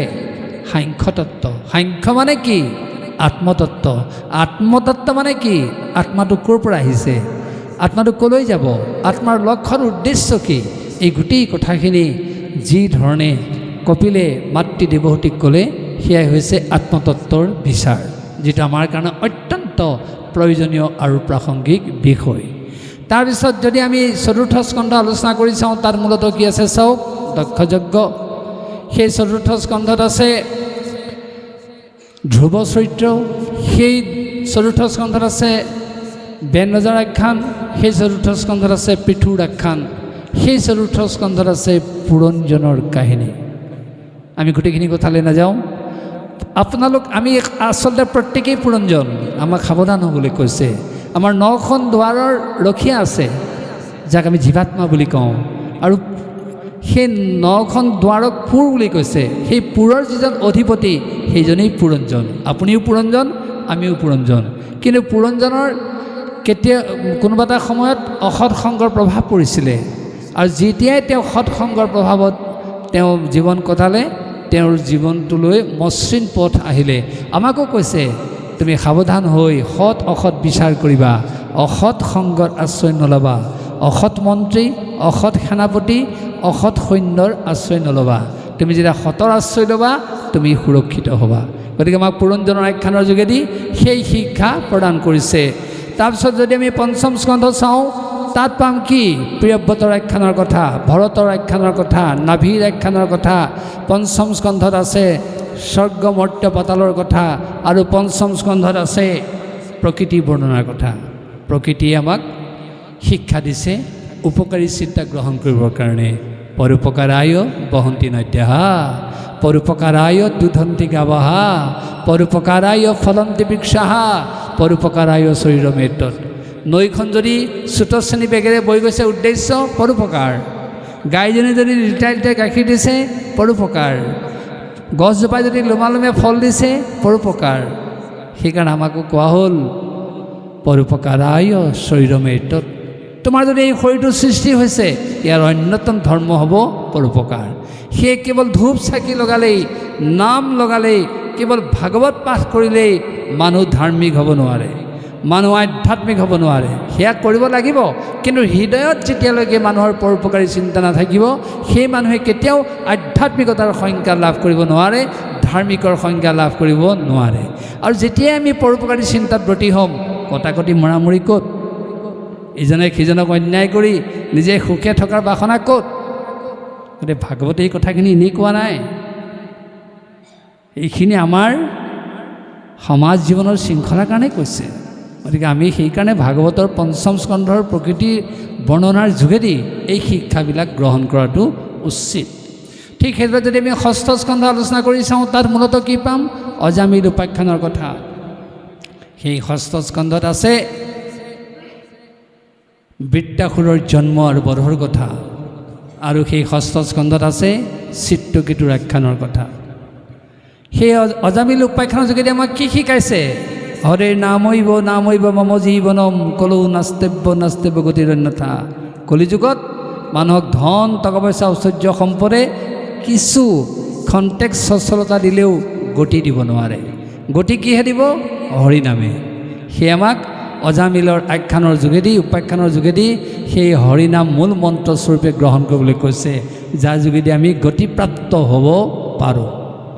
ঠিক তেনেকৈ সপ্তম স্কন্ধ যদি আমি আলোচনা কৰি চাওঁ, তাত মূলতঃ কি পাম? হিৰণ্যকশিপু হিৰণ্যাক্ষৰ উৎপীড়ন আৰু বধৰ কথা আৰু প্ৰহ্লাদ চৰিত্ৰৰ কথা। আপোনালোকে জানে প্ৰহ্লাদ ভক্তিমন্ত হ'ল কেনেকৈ? আমি কৈ দিম মাক কয়াধুৰ যোগেদি, আৰু ক'ম সৎসংগ নাৰদৰ যোগেদি। কিন্তু তাতেই উত্তৰটো শেষ হ'ব নোৱাৰে, তেওঁৰ পিতৃৰ অৰিহণা আছে। কেনেকৈ জানেনে? যিদিনাখন হিৰণ্যকশিপুৱে তপস্যালৈ যোৱাৰ মন মেলিলে, উদ্দেশ্য আছিল অমৰত্ব বৰ লাভ কৰা, তেওঁৰ ৰাণী কয়াধুক মাতি আনি ক'লে, কয়াধু কালিলৈ প্ৰত্যুষতে মই হিমগিৰিলৈ যাম, মোৰ যাত্ৰাৰ উদ্দেশ্য তপস্যা, মোৰ তপস্যাৰ উদ্দেশ্য অমৰত্ব বৰ লাভ কৰা, সেয়ে মই তোমাক কথাটো ক'বলৈ আহিলোঁ। মনত ৰাখিবা, তপস্যাত সিদ্ধি লাভ নকৰা পৰ্যন্ত মই কিন্তু ৰাজ্যলৈ ঘূৰি নাহোঁ। মোৰ জীৱনটো যদি তাত শেষ হৈ যায়, তুমি তাৰ কাৰণে দুখ নকৰিবা। তেতিয়া কয়াধুৱে মাত লগালে, স্বাগতম স্বামী, আপোনাৰ পবিত্ৰ উদ্দেশ্যক মই অন্তৰে সৈতে সমৰ্থন জনালোঁ। কিন্তু মোৰ এটা নিবেদন আছে, আজিৰ দিনটো আপুনি মোক দিয়ক, কাৰণ আপুনি নিজেই কৈছে আপোনাৰ এই তপস্যাৰ যাত্ৰাকালীন পৰিসীমা কিমান দীঘলীয়া হয় ঠিক নাই, ৰাজ্যলৈ ঘূৰি আহে নে নাহে তাৰো নিশ্চয়তা নাই। আজিৰ দিনটো দিয়ক, মই আপোনাৰ লগত শান্তিৰে কাল কটাম। তেতিয়া হিৰণ্যকশিপুৱে মানি ল'লে, বেছ কয়াধু, আজি মই কেৱল তোমাৰ লগতে কথা পাতি মই থাকিম, আৰু আজি মই কোনো চিন্তা নকৰোঁ। দুয়ো বহিলে, ৰাতিপুৱাই আৰম্ভ কৰিলে কথা পাতি আছে। তেওঁলোকৰ চোতালত গছৰ ডালত পৰি এটা শুক পক্ষীয়ে কেৱল নাৰায়ণ নাৰায়ণ নাৰায়ণ এই শব্দ উচ্চাৰণ কৰি আছে। দিন ভাগিলে, সন্ধিয়া লাগিলে, সন্ধিয়াও ভাগিলে, আকৌ কয়াধু হিৰণ্যকশিপু বহিলে। লাহেকৈ কয়াধুৱে মাত লগালে, স্বামী আপুনি মোক এই কথা ক'ব লাগে, আমি আজি কথা পাতি থাকোঁতে এটা চৰাই এটা শব্দ উচ্চাৰণ কৰি আছিলে, মই যেনেকৈ শব্দটো শুনিছোঁ মোৰ বিশ্বাস আপুনিও শুনিছে, কথাটো হয়নে? মই আপোনাৰ মুখেৰে শুনিবলৈ বিচাৰিছোঁ। তেতিয়া হিৰণ্যকশিপুৱে হাঁহি মাৰি ক'লে, হয় কয়াধু, তুমি যেনেকৈ শব্দটো শুনিছা ময়ো শব্দটো শুনিছোঁ। তেতিয়া পুনৰ কয়াধুৱে প্ৰশ্ন কৰিলে, স্বামী এই মুহূৰ্তত তেতিয়াহ'লে আপুনি মোক এই কথা ক'ব লাগে, চৰাইটোৱে কি বুলি শব্দটো উচ্চাৰণ কৰিছিলে? তেতিয়া হিৰণ্যকশিপুৱে আকৌ মিচিকে হাঁহি মাৰি ক'লে, নাৰায়ণ বুলি কৈছিলে। প্ৰণিপাতেন পৰিপ্ৰশ্নেন সেৱয়া, প্ৰণিপাত কৰি কৰি বিনয় ভাৱেৰে উপৰ্যুপৰি প্ৰশ্ন কৰি কয়াধুৱে আকৌ একেটাকে প্ৰশ্ন কৰিলে, স্বামী চৰাইটোৱে কি বুলি কৈছিলে? আকৌ হিৰণ্যকশিপুৱে উত্তৰ দিলে, নাৰায়ণ বুলি কৈছিলে। এইদৰে গোটেই ৰাতি হিৰণ্যকশিপুৰ মুখৰ পৰা নাৰায়ণ নাৰায়ণ এই শব্দ উচ্চাৰণ কৰাই কয়াধুৱে তেওঁৰ গৰ্ভত প্ৰহ্লাদৰ বীজ ৰোপণ কৰিলে, যাৰ কাৰণে ভক্ত প্ৰহ্লাদ ভক্তিমন্ত হোৱাৰ ক্ষেত্ৰত আওপকীয়াকৈ হ'লেও সেই হিৰণ্যকশিপুৰ অৰিহণা সংযোজিত হ'ল। তেওঁতো চাবলৈ গ'লে হৰিবিদ্বেষী, কিন্তু কয়াধুৱে সন্তান জন্ম দিয়াৰ মুহূৰ্তত অতি কৌশলেৰে তেওঁৰ পৰা সেই আধ্যাত্মিক ভাৱ তেওঁ আনি তেওঁৰ গৰ্ভত সঞ্চয় কৰিলে। আইসকলৰ কাৰণে এইটো অত্যন্ত গুৰুত্বপূৰ্ণ কাহিনী। স্বামীজন অবাধে কৈছে আপুনি তেওঁ ঘূৰাই আনিব লাগিব কয়াধুৰ নিচিনাকৈ, কাৰণ সন্তান জন্ম এটা পুতলিকা ক্ৰীড়াৰ দৰে কাৰ্য নহয়। সন্তান জন্ম কেৱল পশুবধ সম্ভোগৰ দৰে এটা চিন্তা নহয়। 84 লক্ষ জীৱন পাৰ কৰাৰ পিছত প্ৰাণীয়ে মানুহৰ জীৱন পায়। আপোনালোক উভয়ে যেতিয়া সেই মানুহৰ জীৱন দিব অতি সতৰ্ক হ'বই লাগিব, সাৱধান হ'বই লাগিব। আপোনালোকে স্বামীক ক'বই লাগিব আহক ঋকিতম সমস্মি, আপুনি ঋকবেদৰ সমষ্টি, মই সামবেদৰ সমষ্টি। আহক আপুনি আকাশ, মই পৃথিৱী। আহক আপুনি সভ্যতা, মই সংস্কৃতি। আমি দুয়োৱে একেলগে তেজ ধাৰণ কৰোঁ আৰু দেৱ শিশু জন্ম দিওঁ। এই ভাৱত আপুনি তেওঁক মাতি আনিব লাগিব। তেওঁ কিবা কাৰণত আপোনাৰ কথাত গুৰুত্ব নিদিব পাৰে, কয়াধুৰ দৰে আপুনি কৌশল অৱলম্বন কৰিবই লাগিব। সেইখিনি সময়ত দুয়োৰে আৱশ্যক। যদি কিবা কাৰণত তেওঁ অসাৱধান হয় আপুনি সৰ্বাধিক সাৱধান হ'ব লাগিব। আপুনি সাত্বিক আহাৰ খাওক, আপুনি সাত্বিক বচন কওক, আপুনি সাত্বিক চিন্তা কৰক, সাত্বিক আচৰণ কৰক, সাত্বিক বস্ত্ৰ পিন্ধক। তেনেদৰে আপুনি যেতিয়া গৰ্ভধাৰণ কৰিব আপোনাৰ সন্তান কেতিয়াও দুৰ্দান্ত হ'ব নোৱাৰে। সেই সন্তানে বস্তু বিচাৰি কেতিয়াও মাক দেউতাকক মাৰিবলৈ খেদি যাব নোৱাৰে। গতিকে এই প্ৰহ্লাদ চৰিত্ৰৰ আখ্যানৰ যোগেদি আমি সেই শিক্ষা গ্ৰহণ কৰিব লাগিব। অনবৰতে আপুনি নাৰায়ণ নাৰায়ণ কৈ থাকিব নালাগে, কিন্তু সন্তান জন্মৰ মুহূৰ্তত আপুনি পবিত্ৰ শব্দ উচ্চাৰণ কৰিবই লাগিব, ভগৱত শব্দ উচ্চাৰণ কৰিবই লাগিব। সেয়া আজি আমি ক'ব খোজোঁ আপোনালোকৰ ইয়াত থকা আইসকল সকলোৱে হয়তো এতিয়া সন্তান সৃষ্টি কৰিব পৰা ক্ষমতা নাই, কিন্তু আপোনালোকৰ জীয়ৰীক, আপোনালোকৰ বোৱাৰীক আপোনালোকে এই বাৰ্তা দিব পৰা হৈ আছে। আৰু আপোনালোকে যদি এই বাৰ্তা দিয়ে দেখিব আপোনাৰ ঘৰখনত সঁচাকৈ অতি জ্ঞানৱন্ত পুৰুষৰ জন্ম হৈছে, ভক্তিমন্ত পুৰুষৰ জন্ম হৈছে। সি কেতিয়াও উদ্ধত আচৰণ কৰা নাই, আপোনাক অশান্তি দিয়া নাই, ঘৰখনত কেৱল শান্তি বিৰাজ কৰিছে। গতিকে সেই কাহিনীৰ যোগেদি আমি এই বাৰ্তা পাওঁ, এই বাৰ্তা বুটলি ল'বই লাগিব। আকৌ কৈছোঁ স্বামী স্ত্ৰী উভয়ে সাৱধান হ'ব লাগিব, কিন্তু অত্যাধিক সাৱধান হ'ব লাগিব স্ত্ৰীগৰাকী, আইগৰাকী। কাৰণ অকণমান হিৰণ্যকশিপুৱে কিবা কাৰণত অসাৱধান হ'ল, কিন্তু মাতৃ কয়াধু সাৱধান হোৱাৰ কাৰণে প্ৰহ্লাদ ভক্তিমন্ত হ'ল। আৰু যিজনে ভক্তিৰ বলেৰে নিজকেতো উদ্ধাৰ কৰিলেই, 21 পুৰুষ উদ্ধাৰ কৰিলে। গতিকে সেই বাৰ্তা আপোনালোকেও লাভ কৰিব পাৰিব। এই আমি সপ্তম স্কন্ধৰ যোগেদি পাওঁ। তাৰপিছত অষ্টম স্কন্ধ যদি আলোচনা কৰি চাওঁ তাত সমুদ্ৰ মন্থন আৰু গা গজেন্দ্ৰ কাহিনী আছে। আচলতে আমাৰ সকলোৰে মাজত সমুদ্ৰ মন্থন চলি আছে, গা গজেন্দ্ৰ চলি আছে। সমুদ্ৰ মন্থন মানে দেৱদৈত্যইহে মন্থন কৰিছিলে সাগৰ। আমাৰো অন্তৰ মাজত দৈবিক স্বভাৱ আৰু দৈত্য স্বভাৱ আছে, এই দুটাৰে সদায় মন্থন চলি থাকে। তাত যেনেকৈ 14টা সম্পদ সৃষ্টি হ'ল আমিও তেনেকৈ সম্পদ বিচাৰোঁ। তাত যেনেকৈ সমুদ্ৰ মন্থনত অমৃত বাহিৰ হ'ল আমিও তেনেকৈ শেষত অমৃত বিচাৰোঁ। কি অমৃত? জ্ঞান অমৃত। গতিকে আমি আমাৰ অন্তৰৰ মাজত দৈবিক আৰু দৈত্যৰ স্বভাৱ থাকিব পাৰে। এই দুটাৰ মাধ্যমেৰে আমি যিটো মন্থন কৰি আছোঁ আমি শেষত কিন্তু জ্ঞান অমৃত বিচাৰিছোঁ। গতিকে এই জ্ঞান অমৃত পালেই আমি শান্ত হ'ম, জ্ঞান অমৃত পালেই আমাৰ জীৱনটো সমৃদ্ধ কৰিব পাৰিম, শান্তি পাম। সেয়াই হৈছে সমুদ্ৰ মন্থনৰ তাৎপৰ্য। আৰু গ্ৰাহ গজেন্দ্ৰ যুদ্ধখনো আমাৰ মাজত সোমাই আছে। গ্ৰাহ মানে কোন? মেটেৰিয়েলিষ্টিক, বস্তুবাদৰ প্ৰতীক। গজেন্দ্ৰ মানে কোন? স্পিৰিচুৱেলিজিম, ভাৱবাদৰ প্ৰতীক। এই দুটাইতো আমাৰ কাজিয়া। আমাক বস্তু লাগে এফালে, নালাগে জানো? আনফালে আমিও আধ্যাত্মিকতাৰ কথা ভাবোঁ, ভগৱন্তক চিন্তা কৰোঁ। এই দুয়োটাৰ যিটো কাজিয়া, এইটোৱেই হৈছে গ্ৰাহ গজেন্দ্ৰৰ কাজিয়া। গতিকে সেই কাজিয়াখন আমাৰ চলি আছে।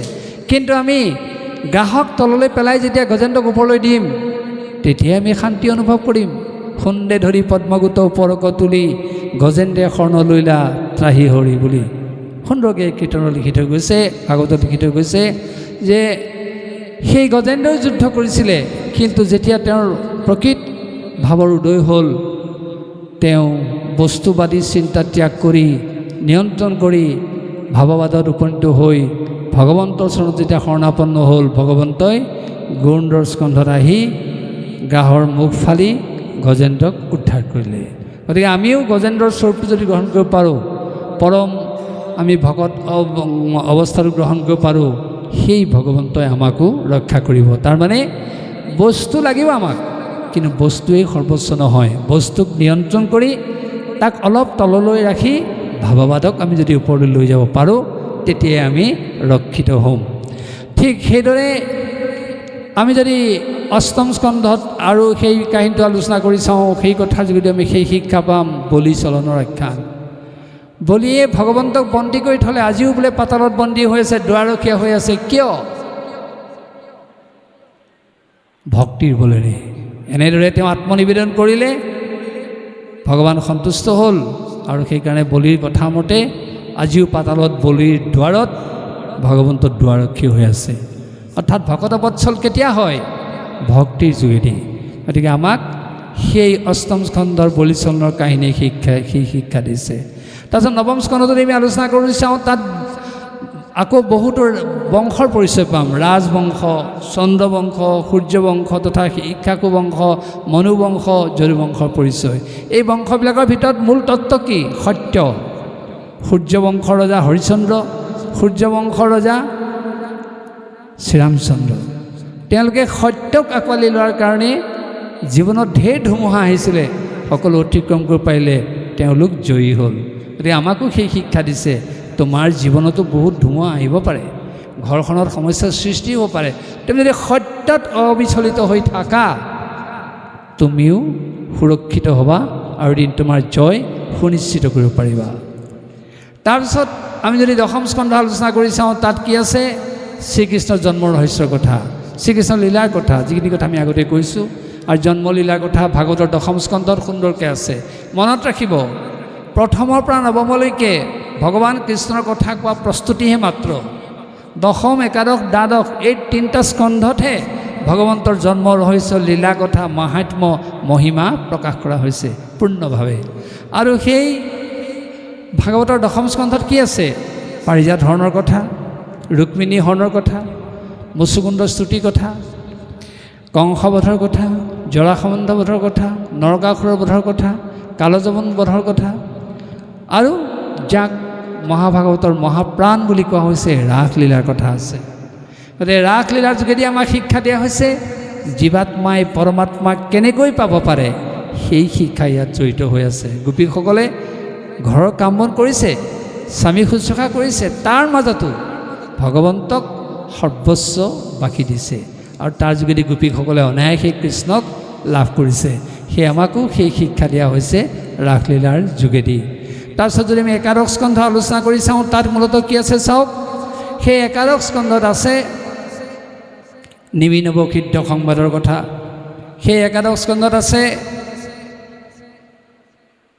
শ্ৰীকৃষ্ণৰ বৈকুণ্ঠ পৰায়ণৰ কথা, সেই একাদশ স্কন্ধত আছে গোপী উদ্ধৱ সংবাদৰ কথা। আৰু সেই একাদশ স্কন্ধৰ যোগেদি আমাক কি শিক্ষা দিছে?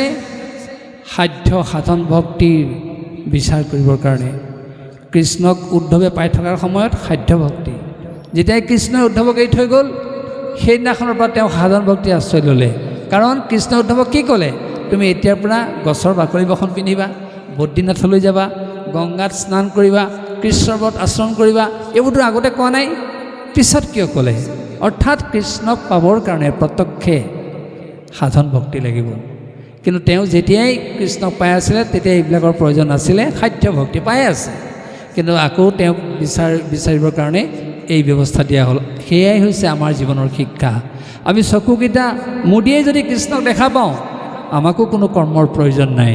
কিন্তু যিদিনাখনলৈকে আমি দেখা নাপাম, আমি এই উদ্ধৱৰ দৰে, তেওঁক শিক্ষা দিয়াৰ দৰে আমিও সাধন মাৰ্গৰ অৰ্থাৎ কৰ্মকাণ্ডৰ আশ্ৰয় ল'ব লাগিব। সেই কৰ্মৰ মাধ্যমেৰে, সাধন ভক্তিৰ মাধ্যমেৰে আমি ভগৱন্তক পাব পাৰোঁ। এয়া একাদশ স্কন্ধই দিয়া আমাৰ জীৱনৰ শিক্ষা। তাৰপিছত যদি আমি দ্বাদশ স্কন্ধ চাওঁ, তাত আলোচনা কৰিলে কি পাম? যুগবিলাকৰ পৰিচয়ৰ কথা, বেদৰ শাখা প্ৰস্তুতৰ কথা, আৰু বেদৰ বৰ্ণনাৰ কথা, আৰু আছে মহাভাগৱত পৰীক্ষিতৰ মুক্তিৰ কথা। গতিকে আমি পৰীক্ষিতৰ মুক্তিৰ যোগেদি কি শিক্ষা পালোঁ? যে কিবা কাৰণত তুমি জ্ঞাতে অজ্ঞাতে ভুল কৰিব পাৰা, ভুলৰ শুধৰণি ভাগৱত। কাৰণ পৰীক্ষিতে 7 দিন 7 ৰাতি ভাগৱতক কেন্দ্ৰ কৰি যি কথা শুনিলে তেওঁ মুক্তি লাভ কৰিলে, তেওঁৰ ভুলৰ শুধৰণি হ'ল। আমাকো কোৱা হৈছে জ্ঞাতে জানি শুনি, অজ্ঞাতে নজনাকৈ ভুল কৰিব পাৰা, ভাগৱতৰ পদে পদে আশ্ৰয় লোৱা, তোমাৰ নিশ্চয় মুক্তি হ'ব, তুমি গতি লাভ কৰিব পাৰিবা আৰু জীৱনটো তোমাৰ শুধৰণি হ'ব। এয়াই হৈছে ভাগৱতৰ শিক্ষা। এই দ্বাদশ স্কন্ধ ভাগৱতৰ যোগেদি আমাক তেনে শিক্ষা দিয়া হৈছে। আৰু মূলতঃ ইয়াত শিক্ষা আছে ভক্তি। তদম বিদাসো যে জীৱা ভৱিষ্যন্তি কলাবিহ পাপিনোপি গমিষ্যন্তি নিৰ্ভয়ং কৃষ্ণ মন্দিৰম। যিজনে ভক্তিক নিজৰ অংগীভূত কৰি ল'ব পাৰিব, তেওঁৰ বোলে পাপ বাসনা থাকিলেও নিৰ্ভয়ে কৃষ্ণৰ মন্দিৰত প্ৰৱেশ কৰিব পাৰে। আকৌ কোৱা হৈছে যে সংচিত্তে বসেত ভক্তি সৰ্বদা প্ৰেমৰূপিণী নত্তে পশ্যন্তি কি নাচং স্বপ্নে অপি মূলমূৰ্তয়। যিজনৰ হৃদয়ত ভক্তি প্ৰেম সলীলাৰূপে বৈ আছে, তেওঁ বোলে বাস্তৱ জীৱনত কিয় সপোনতো জন্মজাক দেখিবলৈ নাপায়। গতিকে সেয়ে আমাক ভক্তিৰ আশ্ৰয় ল'বলৈ কৈছে। আৰু ভাগৱত ভক্তিৰ আধাৰ। এয়াই হৈছে মূল তত্ত্ব, এয়াই হৈছে বাস্তৱিক জীৱনৰ শিক্ষা। আমি যদি এই কথাখিনিত গুৰুত্ব দিওঁ, নিশ্চয় আমি পৰিশীলিত জীৱন পাম, জীৱনৰ লক্ষ্য আৰু উদ্দেশ্য আমি অনায়াসে পৰিপূৰণ কৰিব পাৰিম। আৰু কথা কৈ আপোনালোকক আমনি নিদিওঁ, যিহেতু আপোনালোকে 7 দিন 7 ৰাতি কথা শুনি আছে, আপোনালোক অত্যন্ত পৰিশ্ৰমী, অত্যন্ত ব্যস্ত। শেষত এটা ভাগৱতৰ সাধু কথা কৈ আমাৰ কথাখিনি সামৰণি মাৰিবলৈ লৈছোঁ। ভাগৱতৰ সাধুটো এনেধৰণৰ। এজন মানুহ পথাৰেদি গৈ আছিলে, যাওঁতে হঠাতে দেখিলে এটা বাঘ। তেতিয়া সি বাঘটোৰ পৰা কেনেকৈ পৰিত্ৰাণ পাব দৌৰিবলৈ আৰম্ভ কৰিলে। দৌৰি গৈ গৈ গৈ গৈ গৈ গৈ দেখিলে সন্মুখত এজোপা ডাঙৰ প্ৰকাণ্ড গছ আছে। সি ভাবিলে মই গছজোপাত ওলমি দিওঁ, বাঘটোৱে মোক সটকাই নাপাব। ই জাপ মাৰি দিলে, গছজোপাত সাৱটি থাকিলে। অকণমান সময়ৰ পিছতেই সি আকৌ তললৈ মূৰ কৰি দেখিলে, যি সি তেতিয়াও নিৰাপত্তা অনুভৱ কৰিব পৰা নাই, কাৰণ বাঘটো গৈ গছজোপাৰ তলত ৰৈ দিছে। তেতিয়া সি ভাবিলে যে যদি কিবা কাৰণত মোৰ নিচিনাকৈ বাঘটোৱেও গছজোপাত জাপ মাৰি দিয়ে, মোৰ অৱস্থা কি হ'ব। সেইটোকে ভাবি চিন্তি সি এটা উপায় অৱলম্বন কৰিলে। গছজোপাত নিশকতীয়া হ'লেও এটা লতা ওলমি আছিলে। ভাবিলে মই লতাডালতে খামুচ মাৰি ধৰি ওলমি দিওঁ, বাঘটোৱে মোক আৰু পাব নোৱাৰে। সেইটোকে ভাবি লতাডালতে খামুচ মাৰি ধৰি মানুহজনে ওলমি দিলে। তাৰপিছতো সি সম্পূৰ্ণ নিৰাপত্তা অনুভৱ কৰিব নোৱাৰিলে। তেতিয়াও আকৌ তললৈ মূৰ কৰি দেখিলে এই গছজোপাৰ তলত কেৱল বাঘটোৱেই নহয়, তলত এটা প্ৰকাণ্ড কুঁৱা আছে, আৰু কুঁৱাটোৰ মাজত মুখ মিলি এটা অজগৰ আছে। তাৰ ভয়ত জীৱ উৰি গ'ল। তাৰ ভাবিলে যদি কিবা কাৰণত মই সৰি পৰোঁ, মোৰ অৱস্থা কি হ'ব। তথাপি সি সেইটোতে নিৰাপত্তা বুলি ভাবি ক্ষণিক সময় গছডালত ধৰি সাৱটি আছে। তেনেকুৱাতে তাক আচৰিত কৰি আৰু এটা ডাঙৰ কাৰ্য সংঘটিত কৰা হ'ল। সি যিজোপা গছত ওলমি আছিলে, মানে এই লতাডালত, সেই লতাডাল 6টা নিগনিয়ে কুটিবলৈ আৰম্ভ কৰিছে। তেতিয়া সি ভাবিলে, যদি নিগনিকেইটাই লতাডাল কুটি পেলাই মোৰ অৱস্থা কি হ'ব। হয় মই বাঘৰ মুখত পৰিম, নহয় কুঁৱাৰ মুখত পৰিম, নহয় মই অজগৰৰ মুখত পৰিম। এনেকৈ সি ককবকাই জিভা মেলি আছে। তেনেকুৱাতে তাৰ মূৰৰ ওপৰেদি চৰাই এজনী উৰি গৈছিলে। ঠোঁটত দুটোপাল মৌ ৰস লৈ গৈছিলে। সি ককবকাই থাকোঁতেই, জিভা মেলি থাকোঁতেই কালক্ৰমত সেই চৰাইজনীয়ে নিয়া ঠোঁটৰ মৌ কিটোপাল তাৰ জিভাত পৰিলে। আৰু সি চিলেকি চিলেকি চিলেকি চিলেকি সি ক্ষণিক সময়ৰ বাবে বাঘৰ ভয়, কুঁৱাৰ ভয়, অজগৰৰ ভয়, নিগনিৰ ভয় পাহৰি গ'ল। ৰাইজসকল, এইখনেই হৈছে আমাৰ সংসাৰ। আপোনালোকে ভালকৈ মন দিলে নাই ক'ব নোৱাৰোঁ, ভাগৱততে এই কাহিনীটো কৈছে। অৰ্থাৎ এই যে মানুহজন যে দৌৰিছিলে, সেই মানুহজনেই হৈছে জীৱাত্মা ৰূপধাৰী এই শৰীৰটো। এই গছজোপাত যে সাৱটি ধৰিছিলে, সেইটোৱে আমাৰ লম্বমান শৰীৰটো। বাঘটোৰ পৰা পৰিত্ৰাণ পাবলৈ যে সি দৌৰিছিলে, সেই বাঘটো কোন? সেই বাঘটোৱে হৈছে বাসনাৰূপী বাঘ, যি বাসনাৰূপী বাঘে মানুহক অনবৰতে খেদি ফুৰে। তাৰপিছত এই যে লতাডাল ওলমি দিছিলে সেই লতাডাল কোন? সেই লতাডালেই হৈছে আমাৰ জীৱনৰ আয়ুস ৰেখা। আৰু তললৈ মূৰ কৰি যে সেই কুঁৱাটো দেখিছিলে সেই কুঁৱাটো কোন? সেই কুঁৱাটো হৈছে আমাৰ পেটটো। আপুনি কুঁৱাৰ পানী সিঁচি সিঁচি শেষ কৰিব নোৱাৰে। আমাৰ পেটটোলৈও আমি আহাৰ পঠাই পঠাই পূৰণ কৰিব নোৱাৰোঁ। তাৰপিছত সেই কুঁৱাটোৰ ভিতৰত যে মুখ মেলি অজগৰ আছিলে সেই অজগৰটো কোন? সেই অজগৰটো হৈছে বিষয়ৰূপী অজগৰ, যি বিষয়ৰূপী অজগৰে মানুহক অনবৰতে গিলিবলৈ চেষ্টা কৰে, কাৰণ মানুহে অনবৰতে বিষয় বাসনাত মজ্জিত হৈ থাকে। তাৰপিছত এই যে নিগনিয়ে কুটিছিলে, এটা নহয় 6টা নিগনি, সেই নিগনি কোন? কাম, ক্ৰোধ, লোভ, মোহ, মদ, মাশ্চৰ্য। এই 6টা নিগনি আমাক কুটি থাকে। আমি যদি তাহাঁতৰ হাতত দেহ প্ৰাণ মন অৰ্পণ নকৰোঁ, ইচ্ছা কৰিলে তাহাঁতে আমাৰ জীৱনৰ আয়ুস ৰেখা কুটি কুটি চুটি কৰিব নোৱাৰে। আৰু যদি আমি তাহাঁতৰ হাতত দেহ প্ৰাণ মন দি দিওঁ, তাহাঁতে কুটি কুটি কুটি কুটি আমাৰ জীৱনৰ আয়ুস ৰেখা চুটি কৰি পেলাব। আৰু এই যে মানুহজনে মুখ মেলি জিভাখন উলিয়াই থাকোঁতে চৰাইজনী নিয়া মৌকেইটোপাল যে জিভাত পৰিছিলে, যাৰ কাৰণে সি চিলিকি চিলিকি খন্তেক সময়ৰ বাবে সেই ভয় পাহৰি গৈছিলে, সেই মৌকেইটোপাল কি? সেই মৌকেইটোপালে হৈছে পুত্ৰ স্নেহৰূপী মৌ, পত্নী স্নেহৰূপী মৌ, পতি স্নেহৰূপী মৌ, ভাতৃ স্নেহৰূপী মৌ। এই মৌৱে কিন্তু আমাক খন্তেক সময়ৰ কাৰণেহে আমাক মানে আপোনাৰ ৰক্ষা কৰিব, অকণমান মানে স্বচ্ছন্দতা দিব। কিন্তু যেতিয়াই মানুহজনৰ সেই মৌকেইটোপাল জিভাখনৰ পৰা শেষ হৈ গ'ল, আৰ্দ্ৰ হৈ গ'ল, শুকান হৈ গ'ল, তেওঁ আকৌ ভয়ত পৰিলে। তেনেকৈ আমিও আকৌ ভয়ত পৰিম। কেৱল পুত্ৰ স্নেহ, পত্নী স্নেহ, পতি স্নেহ, ভাতৃ স্নেহে আমাক স্থায়ীভাৱে নিৰাপত্তা দিব নোৱাৰে। আমাক স্থায়ীভাৱে নিৰাপত্তা কিহে দিব? ভাগৱতে কৈছে ভগৱত নামেৰে। আহক আমি আজি এই পবিত্ৰ নামঘৰত সেই সংকল্প লওঁ যে আমি নামৰ যোগেদি আমি সকলোৱে গতি বিচাৰিম, আৰু নামৰ যোগেদি আমি সকলোৱে শান্তি বিচাৰিম, আৰু নামৰ যোগেদি আমাৰ জীৱনটো আমি সুৰক্ষিত কৰিম। এই আহ্বান জনাই আপোনালোক সকলোলৈকে পুনৰবাৰ আমাৰ শ্ৰদ্ধা আগবঢ়াই আমাৰ কথাখিনি সামৰি মাৰিবলৈ লৈছোঁ।